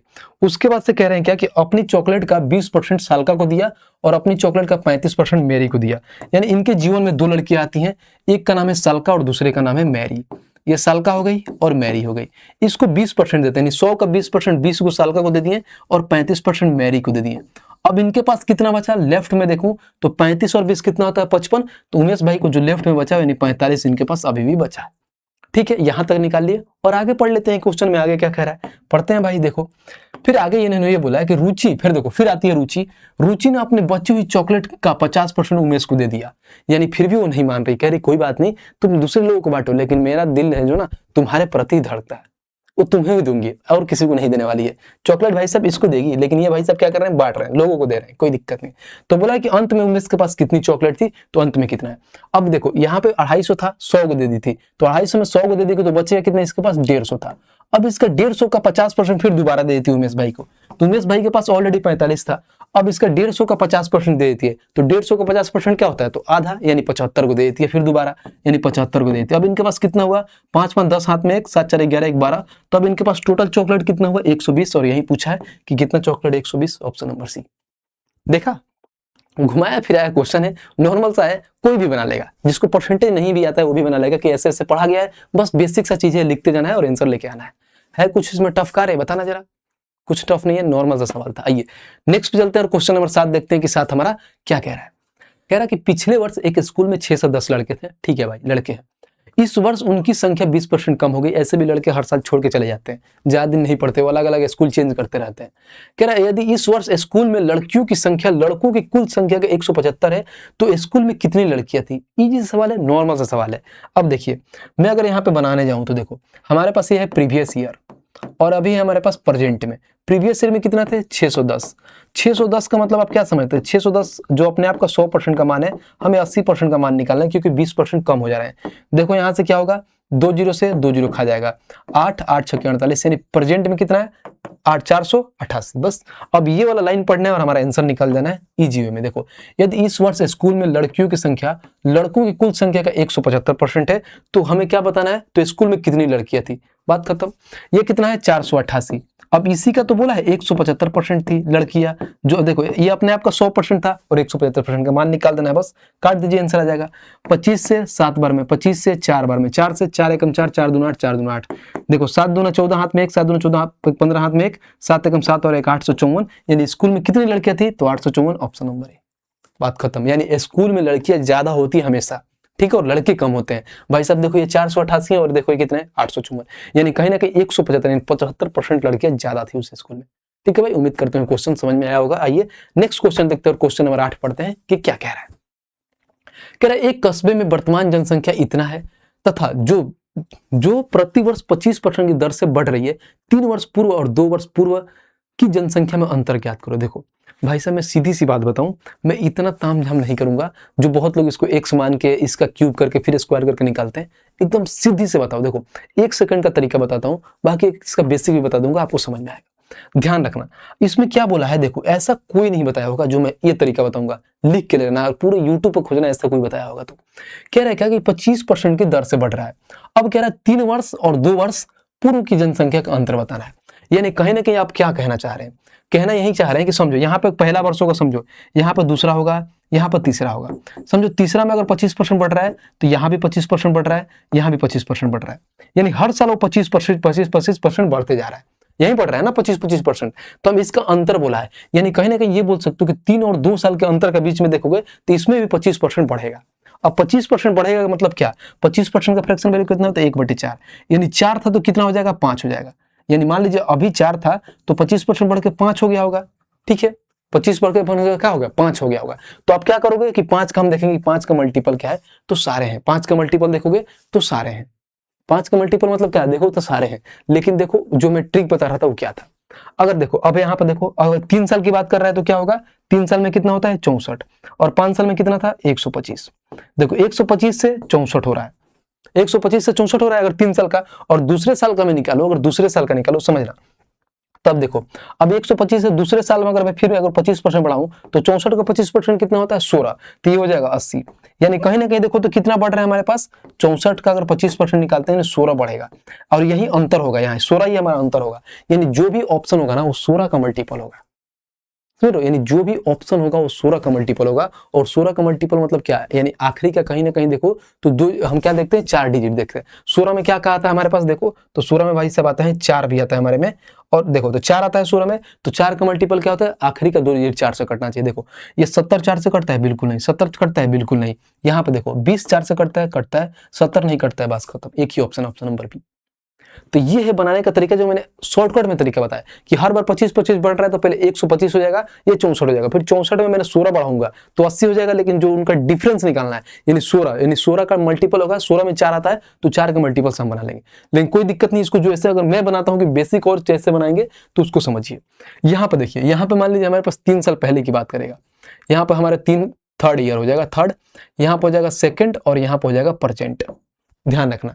अब कह रहा है कि हर साल क्या 5-5% बढ़ रहा है, यानी हम पीछे से आते हैं क्योंकि ये पीछे का पूछा है ना। अगर मान लीजिए क्या 25% बढ़ रहा है तो 1 क्या हो 4, 4 से 5 हो रहा है। अगर मान लीजिए 3 साल पहले 4 था तो प्रेजेंट में कितना हो जाएगा 5। 3 साल की बोला है तो क्या करेंगे हम क्यूब कर देंगे, इसका भी क्यूब कर देंगे, तो ये कितना होता है 64 हो जाता है, और क्या होता है ये 125 होता है। यहां तक तो समझ में आ गया। अब आगे देखिए, अब आगे क्या बोलता है, दूसरा साल भी 25% बढ़ रहा है। देखो तभी तो बोला अंतर 3 वर्ष और 2 वर्ष का अंतर, ये 64 है तो फिर 25% बढ़ा दोगे, तो इसमें 25% बढ़ाओगे तो 64 का 25% 16 होता है, तो ये होता है 80 आ जाएगा, ठीक है। और इसका अंतर कितना है, इन दोनों का अंतर यानी 16 आ गया, और इसी का मान पूछा है मैं, कहीं ना कहीं बोलो तो 3 वर्ष और 2 वर्ष का अंतर बताए। अब देखो ये जो मान दिया है किसका मान है, प्रेजेंट का मान है, यानी 125 का मान है। तो आप ये बोल सकते हो सीधी सी भाषा में कि 19 से 4 को 0, 1 2 3 4, जो 125 का मान है हमें निकालना किसका है, तो 16 का मान निकालना है। 3 2 में 16 कर देंगे बस, बाकी देखो कैलकुलेट करके उससे आंसर आएगा कि नहीं। काटो, अगर मैं इसको काटता हूँ 25 से काटो, 25 5 125, 25 से काटो, 25 6 150, 25 7 175, यहाँ पर आ जाएगा कितना 175 के बाद से 15, ये 0 25 6 150, फिर डबल 0, ये आ गया। फिर इसको 5 से काट लो, 5 एकम 5, फिर यहाँ पर 2 50 25, उसके बाद से 1 5 दूना 10, ये आ गया। अब इसको 16 से गुणा कर ले, 0 16 दूना 32 के 2 हाथ में 3, 16 25 80 और 3 83, हाथ में कितना आ गया 8, 16 और 8 24, यानी देखो 24 320, 24 320 आ गया, ऑप्शन नंबर बी। तो ये तरीका था कि आप डायरेक्ट 16 का मल्टीपल में 4 का मल्टीपल आके उड़ा सकते हो अपना सेकंड में। बाकी ये बनाने का तरीका ये था कि हमने पीछे से आके प्रेजेंट में आया कि पीछे से 4 से 5 हो रहा है, यहाँ पे क्यू होगा, माफ करना भाई, यहाँ पे 3 होगा, क्यों होगा क्योंकि 4 का क्यू 64, 5 का क्यू 125 है, प्रेजेंट का मान दिया था, हमें इनका डिफरेंस निकालना था जो इजी में निकाल पाए। ठीक है भाई, आइए नेक्स्ट पे चलते हैं और क्वेश्चन नंबर अपना देखते हैं। क्वेश्चन नंबर 9 हमारा क्या कह रहा है, एक कस्बे की वर्तमान जनसंख्या इतना है तथा देखो जो प्रतिवर्ष 25% की दर से बढ़ रही है, 3 वर्ष पूर्व और 2 वर्ष पूर्व का जनसंख्या का अंतर सेम वही होगा। क्या हम किसका मल्टीपल देख लेंगे भाई साहब, 16 क्योंकि 25% बढ़ रहा है, सेम वही है क्योंकि 3 और 2 और 25% दिया है, यानी 16 में आता है 4, यानी 4 का मल्टीपल देख लो। 4 के पढ़े में 90 नहीं आता है, 90 नहीं आता है, यहाँ पर 90 नहीं आता है, 40 आता है, ऑप्शन नंबर बी, बात खत्म। बाकी इसको जो मैंने बनाया था बेसिक से आप खुद बना, आप सभी के लिए होमवर्क रहेगा जो मैंने ऐसे बताया था, बहुत इजी में आप बना पाओगे, कुछ नहीं था, नॉर्मल सा सवाल है, मैंने मल्टीपल से उड़ा दिया, सेकंडों में उड़ा दिया, समझ लो। तो ये होता है तरीका बनाने का, और ये तरीका कैसे आएगा, जब नंबर ऑफ क्वेश्चन आप प्रैक्टिस करोगे। उसके लिए भाई साहब आपके पास होना चाहिए हमारा बुक, ये मेन बुक है। अगर ये बुक है आपके पास तभी कुछ कर पाओगे। देखो मैं यहाँ पे आपको दिखाता हूँ ये बुक के बारे में, यहाँ पे ये बुक है, ये अगर बुक है आपके पास तभी कुछ हो पाएगा, क्योंकि जितना मैं कर रहा हूँ बाकी सब तो आप ही को करना है ना। तो मान लो 50% मैं कर रहा हूँ तो 50% आपको खुद करना है। इस बुक को भाई साहब मंगाओ, फ्लिपकार्ट या अमेजन से मंगाओ, बहुत मिनिमम प्राइस में आपके पास घर पर पहुंच जाएगा। इतना बेस्ट क्वालिटी इसका पेज है ना भाई साहब, कहोगे कि हाँ वाकई में है। और इसका इंग्लिश मीडियम भी आ गया है। बहुत ऐसे बच्चे बोल रहे थे कि इंग्लिश मीडियम नहीं आया भैया, नहीं दिख रहा है, तो इसका इंग्लिश मीडियम भी वहाँ पे आ गया है। तो आप इस वीडियो के डिस्क्रिप्शन में लिंक लगी हुई है, क्लिक करके जाके मंगा सकते हैं भाई साहब। क्योंकि ये बुक होगा आपके पास तभी आप जितना इसमें क्वेश्चन में देता हूँ होमवर्क ना, सारी करोगे पड़ेगा। जब तक आप नहीं करोगे भाई साहब तो मेरी वीडियो देखोगे कोई फायदा नहीं होगा। 2 दिन तक याद रहता है, तीसरा दिन भूल जाओगे। तो आपको खुद करना पड़ेगा प्रैक्टिस। बुक मंगाइए और दबा के प्रैक्टिस करिए भाई साहब। फिर देखिए अगर मैथ्स में पूरे मार्क्स नहीं आया तो फिर बताना कि अनुराग भैया ने जो पढ़ाया था वो नहीं आया एग्जाम में। ठीक है भाई, आइए नेक्स्ट क्वेश्चन देखते हैं और क्वेश्चन नंबर 10 देखते हैं कि क्या कह रहा है हमारा। कह रहा बिजली के बल्बों की एक खेप में 4% टूट गए और शेष में से 25% दोषापूर्ण पाए गए, यानी कुछ खराब उसमें था। अब कह रहा है यदि टूटे और खराब बल्बों की कुल संख्या कितना है, 112 है, तो खेप में बल्बों की संख्या ज्ञात करें। नॉर्मल सा सवाल है। देखो मान लीजिए हमारे पास 100% बल्ब का वो है, खेप है, जिसमें से 4% टूट गया, यानी 100 में से कितना टूट गया, 4% टूट गया। ठीक है, अब यहाँ पे बोला, आगे वाला लाइन पढ़ते हैं, आगे वाले पढ़ते हैं। कह रहा है कि 4% टूट गया और शेष में से 25% दोषापूर्ण पाए गए, यानी कहीं ना कहीं देखो 100 में से 4 हमारे पास आ गया और उसके बाद से क्या हो रहा है, 100 का अगर 4% निकालोगे तो कितना आएगा, 4 ही तो आएगा, यानी 4 हमारे पास ये आ गए। अब जो शेष बचता है, यानी 100 में से अगर 4 घटाओगे तो शेष कितना बचेगा, तो माइनस में 4 करोगे, यानी हमारे पास 96 आएगा। अब इसका 25%, यानी 96 का 25% कितना होता है भाई साहब, 1/4, 4 से काट दो तो ये होता है कितना, 4 दूना 8 या 24 चौका 96 होता है, यानी 24। यानी इसका हम 25% निकालते हैं, 96 का 25% में निकालता हूं तो हमारे पास आता है 24। यहाँ पर देखो पहले 4% टूट गया और ये दोषापूर्ण पाएगा, नहीं कुछ उसमें खराबी था, 24 था। अब देखो यहाँ पाया और इन्होंने क्या बोल दिया, देखो फिर बोला है यदि टूटे हुए बल्बों की कुल संख्या कितना है, 112 है, यानी टूटा और खराब दोनों को ऐड करने पर कितना आ रहा है, 112 है। यहाँ पे कितना मान है भाई साहब, देखो यहाँ पे टोटल इन्होंने कितना दिया, 112। यहाँ पे देखो 24 और 4 कितना होता है, 28 का मान 112 हो गया। यही तो है, क्या बोला है, देखो 4% टूट गए, यदि टूटे और खराब बल्बों की संख्या इतना है। तो यहाँ पर अगर देखो तो 4 और 24 है, ठीक है, अगर मान लो x भी मान लो तो 4x 24 x होता है, लास्ट में वो कट जाता है तो x नहीं लिखा जाता है, समझो। यानी 28 का मान 112 हमें पूछा है, तो खेप में बल्बों की संख्या बताएं, यानी कहीं ना कहीं 100% का मान पूछा है, तो यहाँ पे 100 लगा लो। इसलिए बहुत बच्चे क्या करते हैं, देखो समझने के लिए समझना है यहाँ पे कि मतलब क्या, यहाँ मान लो यहाँ पर समझो ये 100x थे, 100x में से 4x हो गया, इसमें से मान लो इसका हम 96 का 25%, मैंने 25% निकालूं, यानी 96x का या 24x आएगा, तो आप ये बोल सकते हो 28x है, हमें 100x मान निकालो। तो देखो सब जगह x कट जाता है, इसलिए हम x नहीं लेते हैं ताकि हमारे पास इरिटेशन ना हो, समझ लो। अब इसको काट लो, 28 से काटो, इसके बाद से 4 से काट लो 28 का, यानी 4 में डबल जीरो, कितना संख्या था टोटल, 400, ऑप्शन नंबर सी। तो बेसिक सा सवाल था, नॉर्मल सा सवाल था, बस आपको समझना था कि इसका प्रोसेस क्या था, जो आपको समझ में आ गया होगा। आइए नेक्स्ट चलते हैं और क्वेश्चन नंबर 11 देखते हैं कि हमारा 11 क्या कह रहा है। कह रहा मनीष अपने वेतन का 30% भाग अपनी माता को देता है, ठीक है, और शेष वेतन का 40% भाग वह बीमा योजना एवं भविष्य निधि में 4 और 3 के अनुपात में निवेश करता है, एवं शेष वेतन वह अपने बैंक खाता में जमा करता है। यदि उसके द्वारा अपनी माता को दी गई धनराशि एवं बीमा योजना में निवेशित धनराशि का अंतर 63 है, तो मनीष का वेतन क्या है। बस खूब घुमाया इधर उधर करके, आप इसको चित्र डायग्राम प्यार प्यार से बनाते जाओगे ना, बहुत ही जीवन में निकल आएगा। आइए, मैं मानिए मनीष का वेतन 100 है, ठीक है, समझना यहाँ पे 100x है मनीष का वेतन, उसका कह रहा है इसका 30% भाग अपने माता को देता है। यहाँ पे मैं इसका थोड़ा लाइनअप बना लेता हूँ ताकि आपको समझ में आएगा। यहाँ पे वो एम को मैं माता से दर्शाता हूँ, समझो, इसका 30x माता को दे देता है। अब यहाँ पे जो रिमेनिंग बचता है, यानी आर को रिमेनिंग, यानी रिमेनिंग कितना बचेगा, 70x, ध्यान रखना 70x कह रहा है। अब आगे देखो फिर कह रहा है क्या, और देखो यहाँ पर शेष वेतन का 40%, यानी शेष वेतन का 40% वो भाग बीमा योजना और भविष्य निधि में करता है, यानी शेष वेतन का 40%। शेष कितना है, ये है 70 का 40%। अब 70 का 40% कैसे निकालोगे भाई, तो 4/10, यानी मेरे को मालूम है कि 28 होता है, फिर भी निकाल देता हूँ, यानी 7 चुका 28, यानी शेष का 40%, यानी जो शेष बचा है इसका 40% कहाँ करता है भाई साहब, शेष का 40%, यानी ये हो गया 40x, और इसका 40x इसमें से निकल जाएगा तो बचेगा यहाँ पे 30x बचेगा यहाँ पे, ठीक है। अब 40x जानते हो क्या करता है, ये देखो शेष भाग का देखो 40% वो बीमा योजना में एवं भविष्य निधि में 4 और क्या करता है, 3 के अनुपात में लगाता है। यानी जो 40% निकालना है ना, 70 का 40%, तो 70 का 40% कितना होता है भाई साहब, 28 होता है। मैं यहाँ पर 40 लिखता हूँ, माफ करना ब्रो, फ्लो में चीजें गलती हो जाती है। यानी यहाँ पे 28x होगा, तो 28x ये हो जाएगा, तो 70 में से 28x घटाओगे तो कितना हो जाएगा हमारे पास, देखो तो ये 42x हो जाएगा, ठीक है। अब देखो यहाँ पे क्या हो जाएगा, 4 और 3 के अनुपात में बांटता है, तो इसको 4 और 3 के अनुपात में बांट दो, 4 और 3 के अनुपात में, यानी ये बोल सकते हो 4 3 7 का मान 28 है, तो 4 का मान कितना हो जाएगा, यानी 28 कितने का मान है 7 का, तो 7 चौका 28, यानी कहीं ना कहीं ये 4 चौका 16 हो जाएगा। यानी ओरिजिनल मान यहाँ पे कितना आ जाएगा 16x, और यहाँ पे कितना हो जाएगा भाई साहब 3 त्रिका 4 3 12x।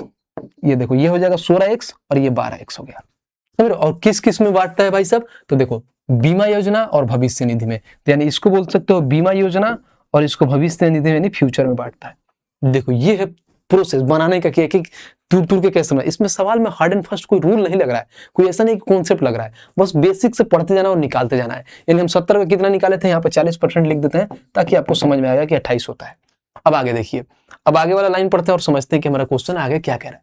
कह रहा है यदि उसके द्वारा अपनी माता को दी गई धनराशि एवं बीमा योजना में निवेशित धनराशि का अंतर 63 है। समझो, अपने माता को दी गई धनराशि कितना है भाई साहब 30x है, और बीमा योजना में कितना गया 16x। इन दोनों का अंतर कितना दिया है हमारे पास, तो 63x दिया है। तो अंतर निकाल लो, कितना प्यार से निकालोगे, 30x और 16x का अंतर कितना होता है भाई साहब 14x। वैल्यू कितना दिया है पैसे में, तो 63,000 दिया। यहाँ पर देखो, यहाँ पे 6300 है, कितने का मान है, तो इनका डिफरेंस यानी 14x का मान है। और हमें निकालना क्या है, मनीष का वेतन क्या है, तो हमें 100x का मान निकालना है। 3 में भाई साहब 100x कर देंगे, बस बात खत्म। x से x खत्म, 14 से काटो, 14 से ना काट के इसको किससे काट सकते हैं, 7 से काट सकते हैं। अगर मैं 7 से काटूं तो देखो 7 से 2 बार में, और 7 से काटोगे तो 900 बार में कट जाएगा। और 2 से काट दोगे इसको 4500 बार में, 450 बार में, तो 450 में डबल जीरो लगा दो, 450 1 2, यानी और आ जाएगा यहाँ कहीं ना कहीं ये बोल सकते हो हमारे पास 45,000 हो जाएगा। यानी 450 में डबल जीरो यानी 45,000 कहाँ है, तो ऑप्शन नंबर डी। ये सवाल था, देखे कितना बढ़िया सवाल था। बस ये था कि घुमाया था, एक एक चीज को पढ़ना था और उसके बाद निकालना था। अच्छा सा सवाल था, बेसिक से आपको ऐसे निकालते बनाते, डायग्राम से तो बहुत आसान तरीके से निकाल सकते थे। बाकी सवाल में कुछ था नहीं। आइए 12 नंबर देखते हैं। 12 नंबर क्वेश्चन हमारा क्या कह रहा है।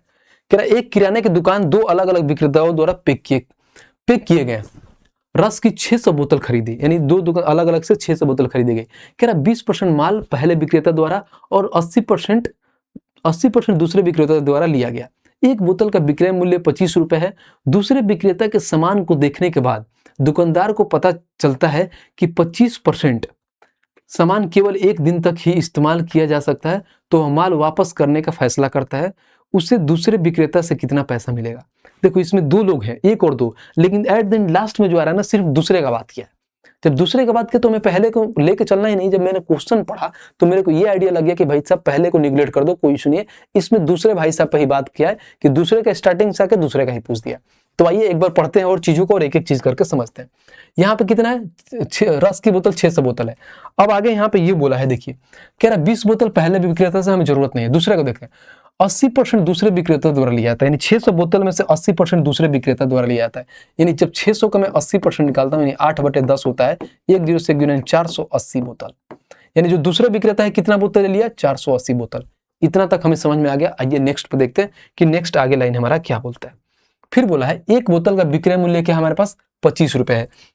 यानी जो भी ऑप्शन होगा 25 का मल्टीपल होगा, लेकिन सारे ऑप्शन 25 का मल्टीपल है, कोई दिक्कत नहीं, आगे देखते हैं।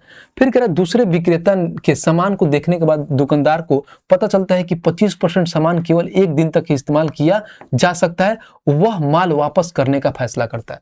यानी वह माल वापस करने का फैसला करता है कौन, यानी 25% जो खराब होने वाला है ना, उसी को वापस करने का फैसला करता है। ये ध्यान रखना। यहाँ पे बहुत ऐसे बच्चे कंफ्यूज हो जाते हैं, उनको लगता है जो 480 बोतल है ना सबको वापस करना है। नहीं, जो लग रहा है कि 1 दिन में खराब होने वाला है, यानी 25% जो खराब होने वाला है उसी को वापस कर रहा है। यानी जो टोटल कितना था उसके पास बोतल, 480 बोतल था। अब इसका वो क्या कर रहा है भाई साहब, 25% वापस कर दे रहा है। 480 का क्या कर रहा है, 25% वापस कर दे रहा है, यानी 25/100 कर देंगे। यहाँ से देखो डायरेक्ट कट जाएगा 25 से 4 पर में, 4 से काट दोगे तो कितना होता है, 4 एकम 4 में 120, यानी 120 बोतल भाई साहब वापस कर दे रहा है।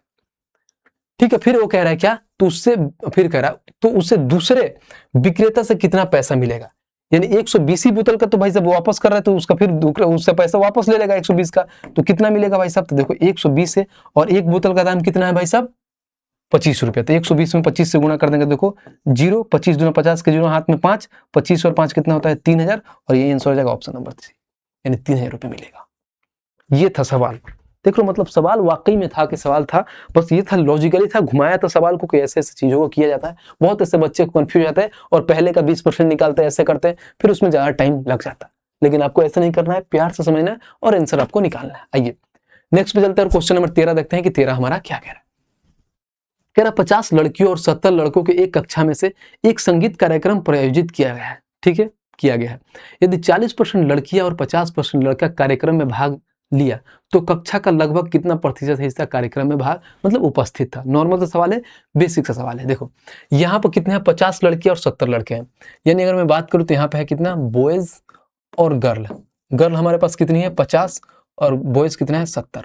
अब आगे पढ़ते हैं कि आगे हमारा क्या कह रहा है, कोई दिक्कत नहीं। कह रहा है यदि 40% लड़कियां और 50% लड़के कार्यक्रम में भाग लिए, यानी कार्यक्रम में भाग लेने वाले कितने हैं, तो 40% लड़कियां, यानी देखो 50 का 40% कितना होता है, तो 5 चौका 20, यानी कहीं ना कहीं कार्यक्रम में भाग लेने वाली कितनी है, 20।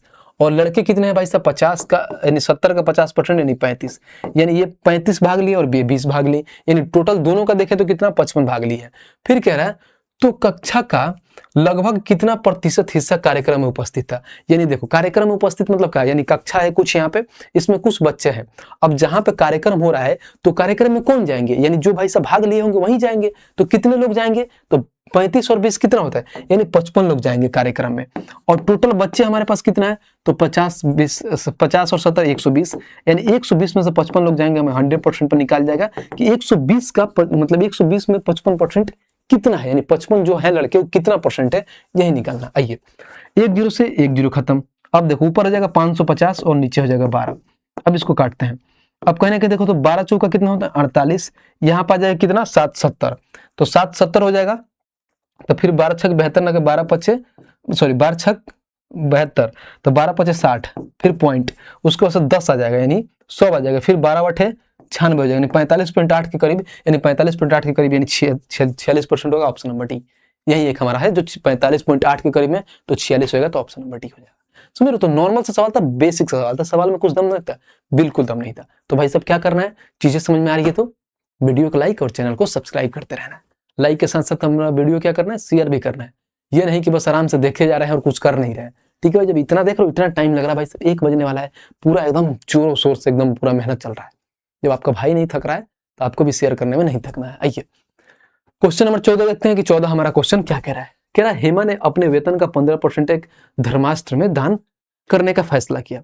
दान के दिन उसने अपना मन बदल लिया और 45 रुपए दान दिया, यानी इतना दाना कर रही थी 15%, लेकिन उनका मन बदल गया और क्या कर रही है, 45 रुपए दान की, जो उसके द्वारा पहले तय की गई राशि का 125% है। ठीक है, तो हेमा का वेतन ज्ञात करें। नॉर्मल सा सवाल है, ध्यान से देखिए। 15% का पहले फ्रैक्शन वैल्यू निकालते हैं। 15% वो दान करने का लेती है, तो 15% का फ्रैक्शन वैल्यू क्या होता है, तो आप ऐसे ही बोल सकते हो 3/20। ठीक है, मान लीजिए यहाँ पे कितना था, 20 था और 3 दान करनी थी, यानी 20 में से 3 दान कर रही थी। अगर पैसे में दान कितना कर रही है, तो 4500। तो आप ये बोल सकते हो कि 3 का, अगर 3 का वैल्यू कितना है, 4500, 1 का वैल्यू कितना आ जाएगा, 1500 आ जाएगा। तो 20 का वैल्यू क्या आ जाएगा, तो इंटू में 1500 गुणा कर लेंगे, तो डायरेक्ट यहाँ पे देखो तो 3 0 यहाँ पे आ जाएगा। ठीक है, और 15 दूना 30, यानी 30,000 हो गया। यानी टोटल जो उसका पैसा था 30,000 हो गया। लेकिन आगे देखो उसने क्या बोला है, आगे ये बोला है क्या, जो उसके द्वारा पहले तय की गई राशि का 125% है, तो हेमा का वेतन ज्ञात करना है। हेमा का वेतन ज्ञात करना है कि हेमा का वेतन क्या है, यानी जो तय की गई जो राशि है ना 30,000, ये कितने का मान है, 125% का मान है। और उसका वेतन ज्ञात करना है 100% का मान कितना है, बस 25 से 5 बार में, 25 से 4 बार में, 5 से काटोगे 6 बार में, यानी 6000, और उसमें 4 गुणा कर दो यानी 24,000 हो जाएगा। और यही आंसर हो जाएगा, 24,000 कहाँ है, तो ऑप्शन नंबर बी। ठीक है, समझ में आया, नहीं समझ में आया, आओ एक बार और समझाते हैं और अच्छे से समझ में आएगा। हेमा ने भाई साहब वो क्या कर रही है, अपने वेतन का कह रही है 15% दान कर देगी। ठीक है, फिर वो कह रही है दान के दिन उसने अपना मन बदल दिया, यानी जब वो दान देने जा रही थी वो मन बदल लिया और उसने क्या किया, 45 रुपए दान कर दिया। यानी मान लीजिए पहले कितना दान करती थी, 15%। 15% का फ्रैक्शन वैल्यू मैंने निकाला 3 का 20, यानी उसके बाद समझिए उसका सैलरी 20 था और 20 में से 3 दान कर रही थी, लेकिन वो दान नहीं की और 3 का वैल्यू कितना दान कर दी, 4500। टोटल मैंने निकाले कि उसका टोटल कितना था, तो 30,000 था। लेकिन जो टोटल 30,000 है उसमें एक और लाइन बोल दिया, जो उसके द्वारा पहले तय की गई राशि का 125% है, यानी जो 30,000 है जो कितने का मान है, 125% का मान है। और हमें निकालना क्या था, 100% का मान निकालना था, तो 24,000 निकल के आ गया। ठीक है, थोड़ा बहुत कैलकुलेटिव था, बाकी कुछ नहीं था। आइए नेक्स्ट चलते हैं और क्वेश्चन नंबर 15 देखते हैं कि 15 क्या कह रहा है।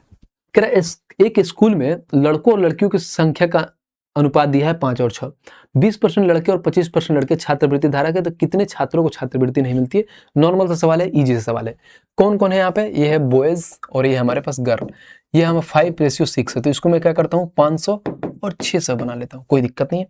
और आगे पढ़ते हैं कि आगे क्या कह रहा है। कह रहा है क्या, 20% लड़के और 25% लड़कियां छात्रवृत्ति धारक हैं और हमें पूछा है कि छात्रवृत्ति नहीं मिलती है, यानी नहीं मिलती वाला का निकाल लेते हैं डायरेक्ट ना, पहले मिलती है उसको नहीं निकालते। अगर मान लो 20% लोगों को मिलती है तो 80% लोगों को नहीं मिलती है, डायरेक्ट लिख लो कि 80% नहीं मिलती है। तो देखो यहाँ पर 500 है तो 500 का 80% निकालोगे कितना होता है, 400 होता है। जो नहीं मिलते यानी छात्रवृत्ति नहीं मिलने वाले लोग कितने हैं, 400 है। और फिर कह रहा है 25% लड़कियों को मिलती है तो 75% लड़कियों को नहीं मिलती है। तो कहीं ना कहीं 600 का 75% कितना होता है, 450। बोलोगे भैया आप कैसे निकाल रहे हो, तो मैं स्टार्टिंग से परसेंटेज पढ़ाते आ रहा हूँ तो मेरे को आइडिया है कि कैसे निकलता है, बट फिर भी मैं दिखा देता हूँ कि 600 को अगर 75% निकालोगे तो 75 बट्टे में 100।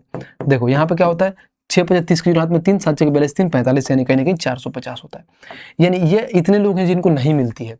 तो यही तो पूछा है, तो कितने छात्रों को नहीं मिलती है। तो देखिए यहाँ पे टोटल छात्र कितने हो गए, तो 4 4 850 लोग हैं जिनको नहीं मिलती है। कितने में नहीं मिलती है, 1100 पर नहीं मिलती है। इंटू में परसेंटेज कर दो, 100% निकाल दो। अब यहाँ पे कहीं ना कहीं कैलकुलेट करोगे हमारा आंसर आ जाएगा। देखो 1 0 से 1 0 ये खत्म हो जाएगा और 1 0 से 1 0 खत्म हो जाएगा। डायरेक्ट यहाँ पे हो जाएगा 850 बट्टे में 11% और यही आंसर हो जाएगा, यानी 850 बट्टे 11% ऐसे बच्चे हैं जिनको छात्रवृत्ति नहीं मिलती है, और ऑप्शन नंबर डी हो जाएगा। सवाल में कुछ दम था, नॉर्मल सा सवाल था, प्यार से हमारा आंसर निकल के आ गया। आइए क्वेश्चन नंबर 16 देखते हैं और 16 पढ़ते हैं कि हमारा 16 क्या कह रहा है। कह रहा है एक जिले में जनसंख्या इतना है, फिर कह रहा है जिसमें से इतना पुरुष है, ठीक है, और 14% जनसंख्या साक्षर है, ठीक है, और 14% पुरुष साक्षर है, तो कितने प्रतिशत महिलाएं साक्षर है। ये भी सही सवाल है, 14% ऑप्शन नंबर भी, बात खत्म। नॉर्मल सा सवाल है, समझो। जैसे मान लो कोई गांव है, अब टोटल गांव का एवरेज दे दिया, मान लीजिए टोटल गांव का कुछ 15% ऐसे लोग हैं जो पढ़े लिखे हैं, उसमें से 15% पुरुष भाई साहब पढ़े लिखे हैं, तो महिलाएं भी 15% होगी, क्योंकि टोटल एवरेज दे दिया और ए का लोग का दे दिया। एक एवरेज मतलब क्या होता है, अगर ये तराजू बराबर होना चाहिए तो ये भी बराबर होना चाहिए, तो बराबर बराबर बांट दो, आंसर आ जाएगा। बाकी बोलोगे भैया बेसिक से बना दो, तो लो बेसिक से बनाते हैं। ऐसे सवाल को पहले क्या करते हैं, इसका हम रेशियो ले लेते हैं। यहाँ पर देखो, यहाँ पर कितने जीरो, 3 जीरो है, तो यहाँ पे भी 3 जीरो खा लेते हैं। यानी टोटल जनसंख्या कितना है हमारे पास है, 351। तो यहाँ पर अगर मैं मेल का ले लूँ, यहाँ पे फीमेल ले लूँ, ठीक है, समझो।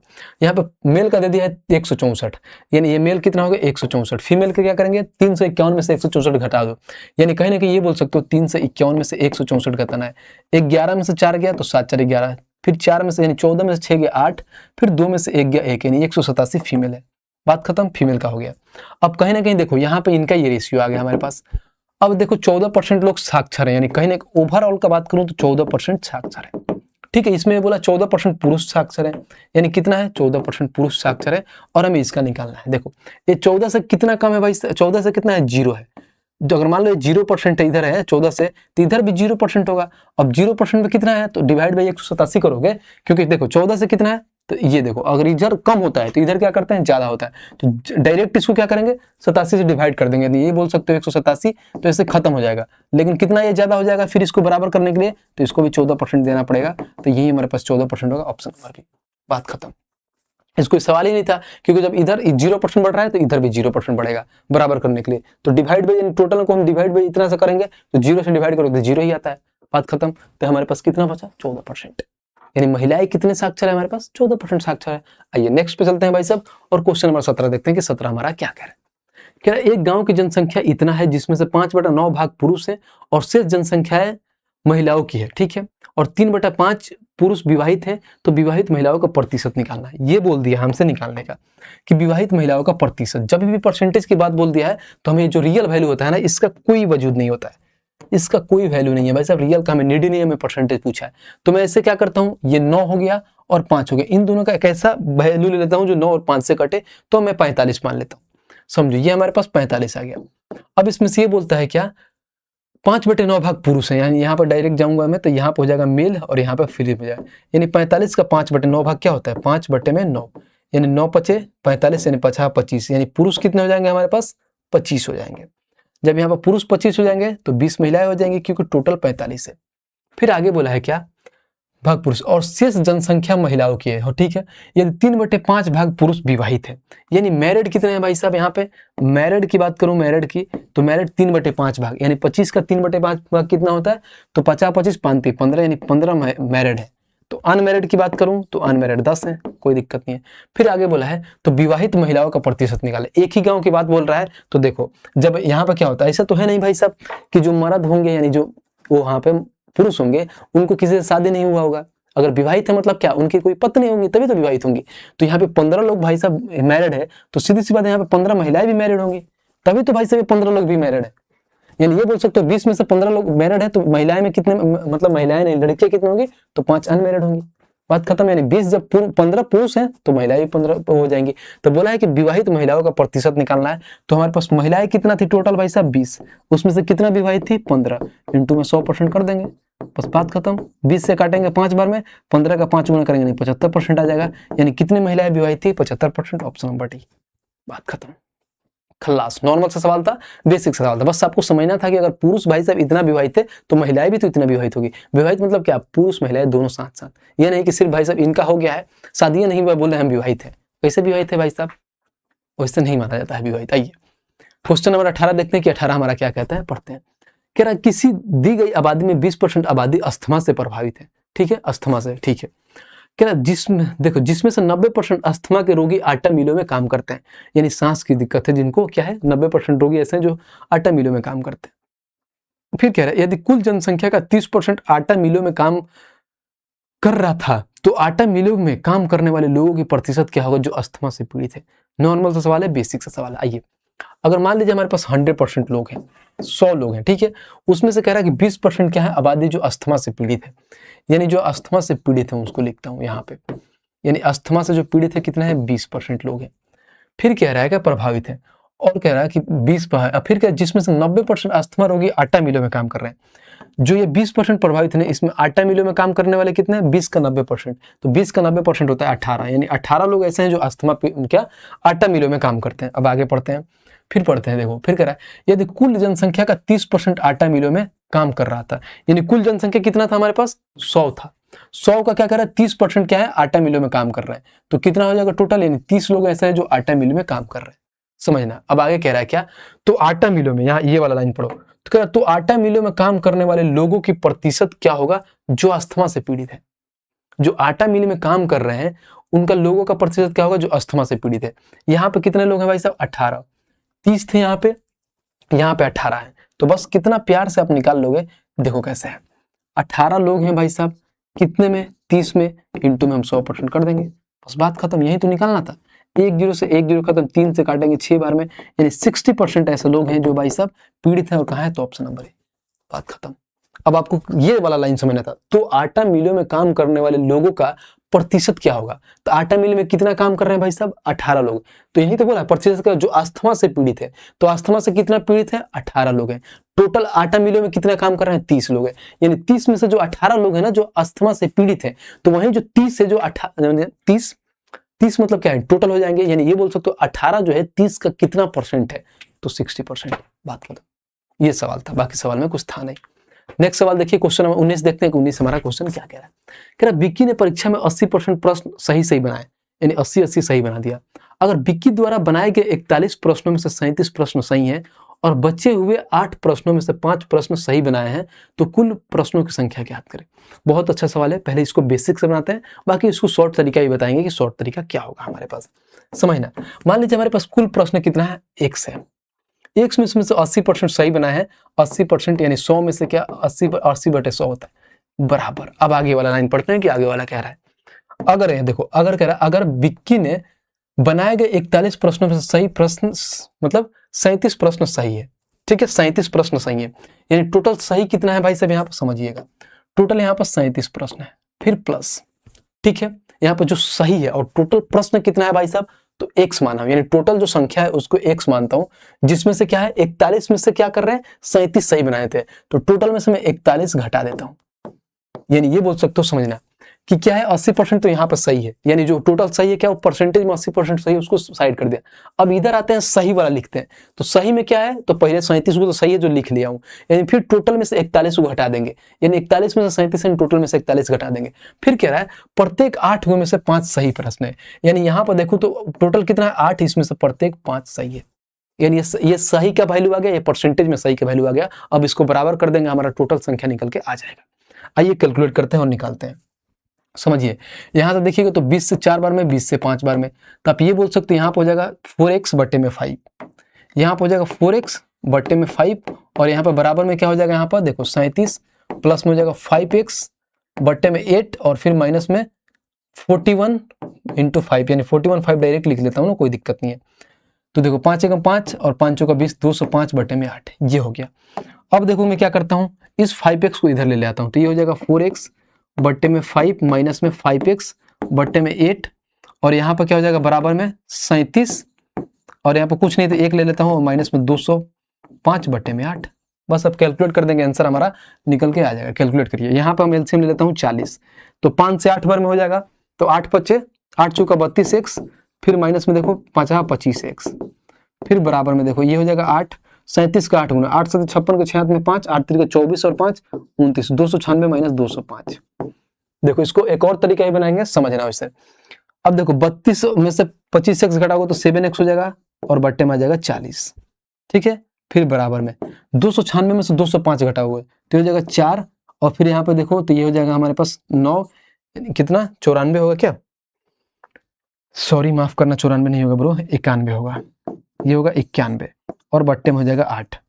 अब देखो क्या करेंगे, देखो 8 से कट जाएगा भाई साहब 5 बार में, 7 से काट दोगे 13 बार में और इधर 5 जाएगा गुणा हो जाएगा तो x बराबर में हो जाएगा 13 × 5 = 65, यानी टोटल संख्या 65 था। और कहाँ है भाई साहब, ऑप्शन नंबर बी, ये सवाल था। तो ये अच्छा सवाल था, मतलब वाकई में थोड़ा बहुत ये कैलकुलेटिव सवाल था क्योंकि CBT 2 का सवाल था, तो थोड़ा लॉजिकल सवाल था, समझना था। बाकी उसको एक और कैसे तरीके से बना सकते हैं वो तरीका देखिए, वो तरीका ज्यादा बेटर है। बस ये है कि उसको थोड़ा ऑप्शन के तरीके से खेलना पड़ेगा, बाकी कुछ ऐसा है नहीं उसमें। समझिए उसको कैसे करते हैं, अगर मैं उस तरीका से जाऊं तो कैसे होगा। आइए आगे इसका हम लोग देखते हैं कि बचे हुए चीजों को कैसे कर रहा है। अगर यहाँ पर देखिए टोटल क्या है, यहाँ पर अगर मैं बात करूं तो हमारे पास कितना है, 41 प्रश्न है जिसमें से वो 37 सही कर दे रहा है, ठीक है। फिर बोला है कि हर 8 में से क्या कर रहा है, 5 सही कर रहा है, यानी 8 सवाल है 5 सही कर दे रहा है, फिर 8 सवाल है 5 सही कर दे रहा है, ठीक है। अगर मैं यहाँ पर देखूं टोटल तो कितना हो रहा है, देखो तो देखो 5 5 10 37 और 10 कितना होता है, देखो यहाँ पे हमारे कितना टोटल, हमें कितना टोटल प्रश्नों की संख्या बताना है, तो हमें इसके करीब में जाना है, 60 75 65 80 के करीब में जाते हैं। यहाँ पे देखो संख्या क्या है, ये हमारे पास नंबर है, कितना नंबर आ रहा है और यहाँ पे उसके वजह से क्वेश्चन है कितने संख्या है, तो 8 8 16, तो कहीं ना कहीं बोलोगे क्या होता है 8 8 8 16 और 1 7 8 8 16 1 17 के साथ में है कि 5, ये आ गया 57, ठीक है। और एक राउंड और मैं इसमें 8 ऐड करूं, ये हमारे पास 8 ऐड हो गया, ये हमारे पास 5 हो गया, तो 57 में 8 ऐड कर दोगे तो 65 हो जाएगा ये, और ये कितना हो जाएगा तो 15, यानी 37 और 15 कितना होता है भाई साहब, तो 37 और 15, 37 में 3 ऐड कर दो यानी 52, यानी ये 52 हो गया। 65 क्वेश्चन हो गए, 52 ये है, तो हमें निकाल लेते हैं कि 80% सही हो गया। टोटल देखो यहाँ पे टोटल क्वेश्चन कितने हैं 65, सही क्वेश्चन कितने हैं 52, इंटू में 100% कर लेते हैं। देखो 13 चौका 52, 13 × 5 = 65, 5 से काटेंगे 20, यानी 20 चौका 80, यानी टोटल का 80% सही है। तो फिक्स है भाई साहब की टोटल क्वेश्चन कितने थे 65 थे, और यही क्वेश्चन हो जाएगा ऑप्शन नंबर बी। वेरीफाई कैसे हुआ, तो 80% मैंने निकाल के वेरीफाई किया, क्योंकि यहाँ पे देखो 41 क्वेश्चन पहले थे जिसमें से 37 सही कर रहा था, तो फिर 8 में से 5 सही कर रहा है, 8 में से 5 सही कर रहा है, 8 में से 5 सही कर रहा है, तो मैं 65 क्वेश्चन के करीब में गया। जब 65 क्वेश्चन के करीब में गया तो 65 क्वेश्चन था, देखे कि इसमें से 52 सही कर दिया, तो जो 52 है 65 का कितना परसेंट है, तो 80% है, वो वेरीफाई करके भी निकल गया, तो ऑप्शन नंबर बी से मैंने मार दिया। तो ऐसे ही बना सकते हो, बाकी ये भी तरीका आपके पास है, तो ये तरीका से भी आप इजी वे में बना सकते हैं। तो आपको जो तरीका अच्छा लगे वो तरीका लगाइए। उम्मीद करता हूं जो दूसरा वाला तरीका है वो ज्यादा बेटर है इज एज कंपेरिजन ये पहले वाले का। आइए क्वेश्चन नंबर 20 देखते हैं और 20 पढ़ते हैं कि हमारा 20 क्या कह रहा है। कह रहा है एक छात्र को संभवतः अधिकतम अंकों में से कुछ अंक मिले, यानी अधिकतम है उसमें से कुछ अंक मिला है। फिर कह रहा है ये अंक परसेंटेज के रूप में 75% थे, ठीक है। यदि परीक्षा में एक अंक, देखो यदि परीक्षा में एक अंक का एक प्रश्न जोड़ दिया जाए तो उसका प्राप्त अंक 76% हो, तो परीक्षा का प्रारंभिक अधिकतम अंक क्या था। समझना, इसको बेसिक से बनाते हैं, बाकी ट्रिक से भी बनाएंगे कि ट्रिक से कैसे बनाएंगे। अब देखिए मान लीजिए कि एक छात्र का संभवतः परीक्षा में कितना है कुछ अंक मिले, या अंक में 75% थे। अब उसके बाद से कह रहा है यदि परीक्षा में एक अंक जोड़ दिया जाए तो कितना हो जा रहा है भाई साहब, तो उसको देखिए 76% हो जा रहा है। मान लो यहाँ पे एक्स था, एक्स में 75%, यानी 75 बटे में 100। अब नेक्स्ट में आगे कह रहा है, फिर कह रहा है जब इसमें एक अंक जोड़ देते हैं, यानी एक अंक जोड़ देते हैं तो कितना हो जाता है भाई साहब 76% हो जाता है। यही तो बोला है 76% हो जाता है। एक अंक जोड़ 76%, तो परीक्षा में प्रारंभिक अधिकतम अंक क्या था। तो मैं देखो इसको कैसे बनाता हूँ, कुछ नहीं करता हूँ, इनको देखो इधर लेके आता हूँ, क्योंकि एक अंक जोड़ रहा है, एक अंक जोड़ रहा है, तो एक अंक का डिफरेंस ले लेता हूँ मैं। तो इधर मैं इसको लेके आऊंगा, तो देखो x + 1 और यहाँ पर हो जाएगा 76 बटे में 100, ठीक है, माइनस ये हमारे पास हो जाएगा 75x और बट्टे में 100 और बराबर में 1। क्योंकि एक अंक की बात बोला है कि एक अंक जोड़ देता है, तो एक अंक को मैंने बराबर कर दिया। अब यहाँ से x का मान मैं निकालता हूँ, समझना। अगर x का मान निकालो तो कैसे कटेगा, अगर इसको काटना हो तो इसको काटो 25 से, 25 3 75, 25 चौका 100। अगर इसको काटो 4 से तो 19 चौका 76, 4 से काटो 25 बार में, तो ये हमारे पास कितना हो जाएगा, ऊपर देखो तो ये हो जाएगा 19x बट्टे में 25, फिर प्लस में हो जाएगा 19 बट्टे में 25 और माइनस में हो जाएगा कितना 3x बट्टे में 4 बराबर में 1 हो जाएगा। अब देखो 19x में से 3x माइनस करना है, इधर लेते आओ, 19x में से 3x माइनस करना है, तो हो जाएगा 19x बट्टे में 25 माइनस में 3x बट्टे में 4, ठीक है। उसके बाद से प्लस में हो जाएगा 19 25 और बराबर में 1। भाई साहब इसमें तो कैलकुलेशन भर भर के है, कोई दिक्कत नहीं, बनाते हैं। अगर मैं इसको देखूं तो कैसे होगा, अगर एलसीएम लिखता हूँ 25 चौका कितना होता है 100, तो 25 से 4 जो 19 चौका 76x, फिर माइनस ये हो जाएगा, फिर यहाँ से हो जाएगा कितना 25, ठीक है, 25 3 75x, ठीक है, और बराबर में 1 माइनस में हो जाएगा 19 बटे में 25। इधर ऐसे कर लेता हूँ, तो 25 में से 19 घटा लो, एक लाइन और कर लेते हैं भाई साहब, कोई दिक्कत नहीं। यहाँ पे देखो तो ये 76 और 75 तो डायरेक्ट कितना होता है, यहाँ पे देखो तो 76x में से 75x घटाओगे तो x, और बट्टे में क्या आ जाएगा 100, ठीक है, और बराबर में हो जाएगा 25 एकम 25 से 19 यानी 6 बटे में 25। तो आप ऐसे भी बोल सकते हो क्या, तो देखो ये 25 से काटोगे 4 बार में तो x बराबर होता है 6 चौको 24, यानी कितना था भाई साहब 24 का है, तो ऑप्शन नंबर है। तो ये सवाल काफी अच्छा था, मतलब है, मतलब इस सवाल में दम था, ऐसा नहीं था कि नॉर्मल सा कैसा था, इजी सा सवाल था, बना पाओगे नहीं, एक इसमें थोड़ा बहुत कैलकुलेशन अच्छा था जो ऐसे बना के निकलता। ये तरीका था। एक और तरीका है जो आपको सोचने वाला तरीका है, उसको बस माइंड मेकअप की तरह सोचो और देखो कितना आसान से बनाओगे। वो तरीका देखते हैं कि हम दूसरा तरीका है जो कैसे बनाएंगे, समझना कितना प्यार से चीजों को बनाया जाएगा। बस आपको चीजों को बस एनालाइज करना ही कहता क्या है, इतना हम बेसिक्स नहीं जाके इतना नहीं करेंगे, ठीक है, तो उसको प्यार से पढ़ेंगे और बनाएंगे। पहले इसको मिटाते हैं और इसको पढ़ते हैं, समझना। अब एक आराम से क्वेश्चन को एक बार पढ़ते हैं और फिर देखते हैं। कह रहा है क्या, एक छात्र को संभवतः अधिकतम अंकों में से कुछ अंक मिले थे, ठीक है, कुछ अंक मिले थे। ये अंक परसेंटेज के रूप में 75% थे। यदि परीक्षा में एक अंक का एक प्रश्न जोड़ दिया जाए, एक अंक का एक प्रश्न जोड़ दिया जाए, तो ये क्या हो रहा है, तो उसका प्राप्त अंक 76% हो जाएगा। पहले कितना था स्टार्टिंग में भाई साहब, हमारे पास 75% था, ठीक है, 75% था। तो 75% का फ्रैक्शन वैल्यू कितना होता है हमारे पास, देखो 75% का फ्रैक्शन वैल्यू ये होता है 3/4। ध्यान रखना 3/4, समझना। यहाँ पर कितना आ जाएगा 3/4। जब एक अंक ऐड किया जाता है तो कितना हो जाता है भाई, जब 76% हो जाता है। तो मैं 76% का फ्रैक्शन वैल्यू निकालूंगा, तो इसको काटोगे 76/100, यानी कहीं ना कहीं करोगे 19/24। 19/24 होता है, ठीक है। अब देखो, अब हमें क्या करना है, यहाँ पर देखो ये 19/24 था और यहाँ पर 3/4 था। अब 3/4 था तो हमें ऐसा क्या इसमें से गुणा करूं कि 24 हो जाए, ठीक है। 3 यानी यहाँ पे माफ करना ब्रो, यहाँ पे 25 होगा, क्योंकि 4 से काटोगे तो 25 चौका 100 होता है। तो देखो इसको हम इसके मतलब 4 में ऐसा क्या गुणा करें कि भाई साहब 25 के करीब में आ जाए, यानी कहीं ना कहीं ये बोल सकते हो कि इसमें एक ऐड करूं तो 25 हो जाए, यानी इसमें एक ऐड करूं तो क्या हो जाए 19 हो जाए। किससे गुणा करो, तो देखो इसमें गुणा करने का सबसे आसान तरीका कि इसमें अगर 6 से गुणा कर रहा हूं तो ऊपर भी 6 से गुणा करूंगा। देखो 6 में 3 से गुणा करूंगा 18 हो जाएगा, और 6 में 4 से गुणा करूंगा तो 24 हो जाएगा। देखो तो 24 में एक ऐड करते हैं तो 25 होता है, 18 में एक ऐड करते हैं तो 19 होता है। देखो वेरीफाई हो गया हमारे पास, इसमें भी एक ऐड किया, इसमें भी एक ऐड किया, तो हमारे पास टोटल कितने थे भाई साहब, आराम में अंक कितने थे, 24 थे। तो ऑप्शन नंबर है अंक क्या था 24, ये समझना था, क्योंकि पहले ये हमारे पास 19/25 आ गया, क्योंकि 4 से काटे एक अंक ऐड करने के बाद 76% हो रहा था। तो देखो 76/100 यानी 4 से काटेंगे तो 19/25 था, और ये 3/4 था। तो हम ऐसा इसमें क्या करते भाई साहब कि एक अधिक होता, यानी 19 था तो ये 18 होता, ये 25 था तो 24 होता, तो 6 गुणा किए तो आ गया। तो ये सेटअप था, मतलब एग्जामिनर भी बहुत समझदार है, वो जानता है कि बच्चे अगर ऐसे दिमाग लगाएंगे तो ऐसे बना सकते हैं, लेकिन अगर ऐसे दिमाग नहीं लगाएंगे तो फंसेंगे। तो ये तरीका होता है बनाने का, जो बहुत आसान तरीके से हम निकाल पाएंगे अपना आंसर। आइए क्वेश्चन नंबर 21 देखते हैं और 21 को पढ़ते हैं कि क्या कह रहा है। कह रहा है दिए गए विकल्प को विचार कर और ये चीजें बताया है। कह रहा है कि अवैध अप्रवासियों की कुल संख्या कितनी है। क्या बोला है यहाँ पे, कुल संख्या बोला है, ध्यान रखना कि अवैध अप्रवासियों की कुल संख्या है। अब इसमें देखो कह रहा है कुल अवैध अप्रवासियों का 30% बांग्लादेश में से, ठीक है। अब देखो अप्रवासी मतलब क्या होता है, यानी जो प्लान करके दूसरे देश में आए हैं, यानी बाहर से कहीं, मान लीजिए मैं इस बिहार का हूं तो मैं यूपी में प्लान करके आया हूं, उसका ये बात बोलता है। और कह रहा है शेष भारत का है। अगर मैं यहाँ पे बात करूं कि मान लीजिए 100% है, 100% में जिससे 30% क्या है, बांग्लादेश का है। और भारत को क्या मान लेता हूं मैं, भारत से जो है 70% है। बट ये परसेंटेज में है ना, अब हमें ये तो नहीं बोला है ना कि क्या 30% है। अब शेष भारत तक कितना परसेंट हो सकता है, क्योंकि भाई साहब हमें कोई यहाँ पे स्पेसिफिक डाटा ही नहीं दिया है, इसमें कुल संख्या बोला है, नंबर्स में पूछा है, यहाँ पे परसेंटेज में दिया है, तो भाई साहब मैचिंग ही नहीं कर रहा। तो बोला है क्या, ये अकेले पर्याप्त है, बिल्कुल पर्याप्त नहीं, ऐसे ही खत्म हो जाएगा। प्रश्न को उत्तर देने के लिए 2 और 1 दोनों पर्याप्त है, बिल्कुल नहीं, क्योंकि भाई साहब पता ही नहीं चल रहा है कितना नंबर है।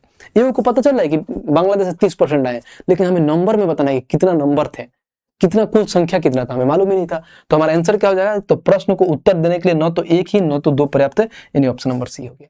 ये रीजनिंग का क्वेश्चन होता है, इसमें ये जो प्रीवियस ईयर में जब स्टार्टिंग में जब इससे पूछा था ना, तो इसको इसमें मैथ्स में डाला था, तो ये मैं करा दिया, क्योंकि ये आजकल ट्रेंड चल रहा है, 1-2 क्वेश्चन बीच में आ जाता है ऐसे ऐसे, जो आपको पढ़ना है बहुत आसान होता है, नॉर्मल सा सवाल होता है, ज्यादा कुछ नहीं होता है। क्वेश्चन नंबर 22 देखते हैं क्या कह रहा है। कह रहा है एक प्रश्न के बाद 2 कथन दिए गए हैं, तय करें कि दिए गए कथन में कौन सा कथन प्रश्न उत्तर देने के लिए पर्याप्त है। सही है। फिर कह रहा है कि 2014 की तुलना में 2016 में कंपनी एक्स के लाभ में कितना प्रतिशत की वृद्धि हुआ। देखो हमें यहाँ बात क्या कह रहा है, 2016 की तुलना में, कह रहा है 2014 की तुलना में, सॉरी 2014 की तुलना में 2016 में कंपनी एक्स के लाभ में कितना प्रतिशत की वृद्धि हुआ है। कंपनी एक्स के लाभ में कितना परसेंट की वृद्धि हुआ, पढ़ते हैं इसमें क्या कह रहा है। कह रहा है 2014 में कंपनी का मुनाफा 1 लाख रुपए था और 2015 में से 10% ज्यादा था। बट हमें कंपेरिजन किससे करना है, 2016 से। और इसमें क्या बात किया है, 2014 और 15 से, तो इसमें 16 का बात ही नहीं किया, तो भाई साहब ये पहला ही गलत हो गया, यानी ये खत्म हो गया हमें तो, क्योंकि इससे इंटरलिंक ही नहीं कर रहा है। जब तक उससे इंटरलिंक नहीं करेगा जब हम आगे कुछ निकाल ही नहीं पाएंगे। दूसरा पढ़ते हैं, कह रहा है कि 2016 में कंपनी का मुनाफा 2 लाख था, 2 लाख रुपए था, और 2014 में 1 लाख रुपए से ज्यादा था। और देखो यहाँ पे 2014 से 2016 किया था, यहाँ पे देखो 2014 से 2016 का कंपेरिजन किया, यानी कहीं ना कहीं हमारा दूसरा कंपेरिजन सही है, यानी कहीं ना कहीं ये दूसरा सही है। तो जो बोला है उसमें क्या है, 1 और 2 दोनों पर्याप्त है, नहीं, खत्म हो गया। कह रहा 2 अकेले पर्याप्त है, जबकि 1 अकेले पर्याप्त नहीं है, तो यही आंसर हो जाएगा ऑप्शन नंबर बी। यानी 1 अकेले पर्याप्त नहीं है, 2 अकेले पर्याप्त है, 2 से ही निकल जा रहा है कि भाई साहब जो 2014 की तुलना 2016 से कितना परसेंट की वृद्धि हो रहा है, तो इसमें दिखा दिया कि 2014 में 1 लाख रुपए ज्यादा था 2016 से। उम्मीद करता हूँ ये चीजें समझ में आई होगी। बेसिक सा सवाल था, नॉर्मल सा सवाल था, इसमें कुछ नहीं था। आइए क्वेश्चन नंबर यहाँ पर 24 देखते हैं। अरे यहाँ पे कितना था, लग रहा है भाई साहब एक हमारे टाइपिस्ट भाई साहब गलती कर दिए, एक क्वेश्चन गायब कर दिए हैं। ठीक है, यहाँ पे जो क्वेश्चन था ना 23 के बाद से डायरेक्ट हम किस में आ गए भाई साहब, 24 पे आ गए हैं। तो ये 23 था, 22 से 24, तो 23 क्वेश्चन लग रहा है गायब कर दिए, कोई दिक्कत नहीं है। हम 24 क्वेश्चन देखते हैं कि 24 नंबर क्वेश्चन हमारा क्या है। कह रहा 2 उम्मीदवारों के बीच हुए चुनाव में 90% पंजीकृत मतदाताओं ने अपना वोट डाला और डाले गए वोटों में से 15% अवैध पाए गए। विजयी उम्मीदवार को वैध मतों में से 51% वोट मिले और उसने 2142 वोटों के अंतर से जीता। फिर बोला पंजीकृत मतदाताओं की संख्या ज्ञात करें। ये सवाल है, एकदम इजी सवाल है, जब हम पढ़ा रहे थे इलेक्शन बेस्ड उसमें कराए थे, नॉर्मल सवाल है। आइए बना लेते हैं। मान लीजिए हमें क्या बताना है, पंजीकृत मतदाताओं की संख्या बताते हैं। मान लीजिए X था, कभी वैध मत की बात बोले ना हमेशा, देखो यहाँ पे बोले विजयी उम्मीदवार को इतना वोट मिला, इतना से जीते अपना। अवैध पाए गए बिजली वो तो वैध मतों का, ये वैध का बात बोल दिया। जब भी वैध की बात बोले तो हम सीरीज मेथड से बना लेंगे बहुत आसान से। उम्मीदवार में 90% पंजीकृत में अपना मत वोट डाला, यानी कहीं ना कहीं एक्स का क्या कर सकते हैं, यानी 90/100, यानी कहीं ना कहीं ये बोल सकते हैं 90% ये वोट डाला। फिर बोला क्या है, क्या कि डाले गए वोट में से 15% अवैध हो गए, यानी ये बोल सकते हो कि 100 था 15 अवैध हो गए, यानी हमारे पास 85% वोट डाले। फिर बोला है, अब ये वाला लाइन पढ़ना, ये वाला लाइन को समझना हमें। कह रहा विजयी उम्मीदवार को वैध मतों में से 51% वोट मिले और उसने 2142 अंतर से जीत गया। यानी कहीं ना कहीं 2 लोग हैं यहाँ पे, यह क्या है हमारे पास, एक विनर है एक लूजर है। यहाँ पर 2 केस बनता है, एक विनर है एक लूजर है। जो विनर है उनको कितना मिला है, 51%, और जो लूजर है उनको कितना मिला है, 49%। इन दोनों का डिफरेंस कितना हुआ, 2%। और कहीं ना कहीं यही 2% का मान देखो यहाँ पर कितना वोट से जीते हैं, 2142 वोट से जीते हैं। समझ रहे हो, तो इनका जो अगर इतना वोट से जीता ना, तो उन दोनों का डिफरेंस लेते हैं। अगर ये बोलता कि सिर्फ इतना, मतलब ये फर्स्ट वाला जीता, यानी सिर्फ जीते वाला बोलता तो 51% ले लेते हैं, और हारने वाला को बोलता तो 49% ले लेते हैं। लेकिन बोला इतने वोटों के अंतर से जीता, यानी कितना, 2% जीता, तो हम यहाँ पर डायरेक्ट 2% लिख लेंगे। और ये इतना मैं समझाता नहीं, बट फिर भी समझा देता हूँ, क्योंकि ऑलरेडी मैं भाई साहब जब वहां पर पढ़ा रहा था तो ये चीजें मैंने बताया था। तो 2/100 यानी 2%, और बराबर में कितना था, 2142। बस बात खत्म। हम यहाँ से कैलकुलेट करेंगे, हमारा आंसर निकल के आ जाएगा। ये कैलकुलेट करते हैं। अगर यहाँ पे मैं देखूं तो क्या होगा, देखो 1 0 से 1 0 खत्म, ठीक है। अगर उसके बाद से देखिए इसको काटूं तो 17 हो जाएगा, इसको काटूंगा तो 20 हो जाएगा, ठीक है, ये हो गया। अब उसको काटो, अगर मैं इसको काटूं 9 से तो 9 दूना 18, यहाँ पर 34, 9 दूना 18, 9 3 27, फिर इसके बाद 3 4 3 7 9 8 72, 17 से काट लो भाई साहब, 17 एकम 17 और 17 चौका 68, 2 से इसको काट लो 7 बार में। अब कहीं ना कहीं देखो तो 200 और यहाँ पर कितना 14, यहाँ पर आ जाएगा 14, उसके बाद से कितना जीरो 1 2 2 2 4 जीरो 1 2 3 4 यानी 14, कितने 1,40,000 हो जाएगा, ऑप्शन नंबर यही सवाल हो जाएगा। तो टोटल वोट कितने थे भाई साहब, तो 1,14,000 थे, यानी पंजीकृत मतदाता इतना थे 1,40,000। समझ रहे हो? उम्मीद करता हूँ क्वेश्चन आपको समझ में आ रहा होगा, चीजें आपको समझ में आ रही हो तो वीडियो को लाइक करते चलना है आपको। आइए नेक्स्ट क्वेश्चन देखते हैं और क्वेश्चन नंबर 25 देखते हैं कि क्या कह रहा है। कह रहा है एक खाली भंडारण में टैंक में 58 लीटर पेट्रोल डालने के बाद भी 1% खाली रह गया। इजी से सवाल है, मैंने एकदम बेसिक से पढ़ाया था कि 1% खाली हो गया, यानी ये बोल सकते हो भाई साहब, यानी 99% तो भर गया था 58 लीटर पेट्रोल डालने पे। फिर बोला है क्या कि भंडारण टैंक को भरने में उसमें कितना पेट्रोल डालना पड़ेगा, बस यानी हमें 100% करने में कितना पेट्रोल डालना पड़ेगा, यानी 100% का मान निकालना। तो ऐसे बोल सकते हो 58 बट्टे में क्या हो जाएगा 99 और इंटू 100% कर दो, बस यही तो सवाल है। अब इसको हम कैलकुलेट करेंगे, हमारा आंसर आ जाएगा। अगर इसको कैलकुलेट करेंगे तो किससे कटेगा, ये कटेगा ही नहीं, इसको डायरेक्ट कैलकुलेट कर लेते हैं। ये हो जाएगा 5800, यहाँ पर आ जाएगा 5800 और बट्टे में 99। अब 99 का देखो तो कितना गुना होगा, 5 गुना, यानी 500 होगा। 99 का 5 गुना, सबका 5 गुना, यानी 100 का कितना होता है 500, तो इससे 495 हो जाएगा। यानी 495 अगर 5 बार में जाते हैं तो 495 होता है, तो उसमें 5 और 80 यानी 85, यानी कहीं ना कितना 850 हो जाएगा। अब 850 हो जाएगा तो 99 का कितना गुना जाएंगे हम भाई साहब, 8 बार में जाएंगे, यानी 58 पॉइंट से स्टार्ट होगा और 58 पॉइंट से एक ही ऑप्शन, ऑप्शन नंबर सी, बात खत्म। हम पूरा करने की जरूरत नहीं है, क्यों करे भाई साहब, बस इतना हमें टाइम थोड़ी है, इतना करना हमें आंसर लेना है बस। आइए नेक्स्ट क्वेश्चन पे चलते हैं और क्वेश्चन नंबर 26 देखते हैं कि 26 क्या कह रहा है। पिछले वर्ष दूध के मूल्य में 15% की वृद्धि हुई थी और इस वर्ष फिर से मूल्य में 12% की वृद्धि हुई और 2 वर्ष पूर्व का मूल्य 60 रुपए है, तो अब दूध का मूल्य अब बताना है, बस 2 वर्ष पहले का दे दिया है यार, और इसमें पूछा है। तो 2 वर्ष के पहले 60 था और कितना वृद्धि हुई थी 15%, यानी मान लो 20 था तो 23 हो गया, यानी 15% का फ्रैक्शन वैल्यू 3/20 होता है, तो 20 से 23 हो गया, और फिर 12% की वृद्धि हुई नहीं, 100 से 112 हो गया बस। अब इसको हम कैलकुलेट करेंगे, हमारा आंसर आ जाएगा। अब देखिए 20 से इसको काटेंगे 3 बार में कट जाएगा। अब कहीं ना कहीं देखो तो डायरेक्ट हम गुणा कर लेते हैं। गुणा करने का एक और तरीका, हम पूरा गुणा नहीं करेंगे, क्योंकि देखो यहाँ पे 100 है, यानी जो भी हमारा ऑप्शन होगा ना 2 अंक के बाद से पॉइंट होगा। देखो सब में 2 अंक के बाद से पॉइंट होगा, ठीक है भाई, कोई दिक्कत नहीं है। बस एक और तरीका होता है क्या, यूनिट डिजिट, यूनिट डिजिट का खेल समझो। यूनिट डिजिट से मैं करूंगा तो देखो 3 दूना 6 और 6 3 18, यानी लास्ट में होगा 18, 18 मतलब यानी 8 होगा, लास्ट में जिसका यूनिट डिजिट 8 होगा आंसर। इसमें 2 है खत्म, 2 है खत्म, 7 खत्म, एक ही ऑप्शन, ऑप्शन नंबर डी, बात खत्म। हमें पूरा करने की नीड ही नहीं था, बस मैंने यूनिट डिजिट से मैंने देखा लास्ट में एक ही ऑप्शन है 28 और 2 अंक के बाद से पॉइंट लगेगा, उसमें लगा भी है, बात खत्म, डी ही होगा हमारा। तो हम पूरा क्यों कैलकुलेट करें, अपना क्यों टाइम बर्बाद करें, हम पूरा करके नहीं करेंगे भाई साहब। आइए नेक्स्ट पे चलते हैं और क्वेश्चन नंबर 27 देखते हैं कि क्वेश्चन नंबर 27 क्या कह रहा है। कह रहा है एक खाली भंडारण में टैंक 60 लीटर पेट्रोल डालने के बाद भी 10% खाली हो गया। डिट्टो पीछे वाला सवाल था, 10% खाली हो गया, यानी 90% भरा होगा। कितने लीटर पेट्रोल डाले हैं, 60 लीटर। हमें पूरा भरना है, यानी 100% भरने के लिए कितना पेट्रोल डालना पड़ेगा, तो यहाँ पर कुछ नहीं करेंगे, बस यहाँ पर 100% कर देंगे हम।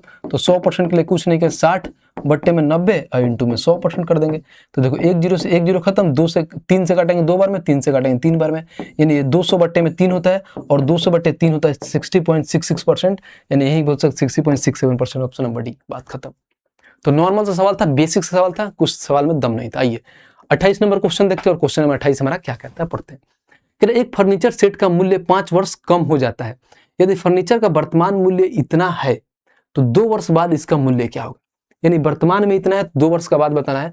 तो कहीं ना कहीं आराम से निकाल लो। अगर मान लो हमारे पास वर्तमान में कितना है 1, उसके बाद 4 0, 2 3 4 0, अब 2 वर्ष का बाद बताना है। हर बार 5% कम हो जा रहा है, 5% का फ्रैक्शन वैल्यू क्या होता है, यानी कहीं ना कहीं ये 100 से 95 हो जा रहा है, फिर ये 100 से 95 हो जा रहा है बस। अब इसको हम कैलकुलेट करेंगे, हमारा आंसर आ जाएगा। देखो 1 2 3 4, 1 2 3 4, अब बस हम गुणा कर देना है।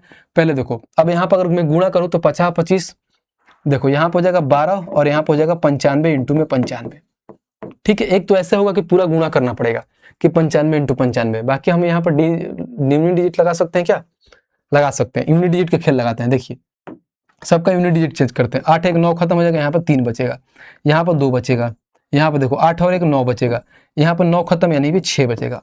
अब यूनिट डिजिट से खेलते हैं, संख्याओं का योग आपस में ऐड करते हैं। यहाँ पर देखो 3 हो गया, यहाँ पर देखो 9 खत्म हो गया यानी 5 हो गया, यहाँ पे 5 हो गया, तो 5 3 15 यानी यहाँ पे 15 और फिर यहाँ पे 5 हो गया, तो 15 यानी 6 5 30 यानी 3 आएगा। और यूनिट डिजिट 3 किसका है, तो देखो ऑप्शन नंबर ए होगा, बात खत्म। तो हम यूनिट डिजिट से भी बना सकते हैं, हम क्यों पूरा गुणा करें, हमारे पास हर चीज आता है भाई साहब। यूनिट डिजिट डिजिटल सम, ये डिजिटल सम होता है, यूनिट डिजिट नहीं होता है। डिजिटल सम यानी संख्याओं का योग ऐड करके हम डिजिटल सम लगाते हैं, और यूनिट डिजिट मैंने पिछले संख्या में लगाया था, देखो ये यूनिट डिजिट से लगाया था।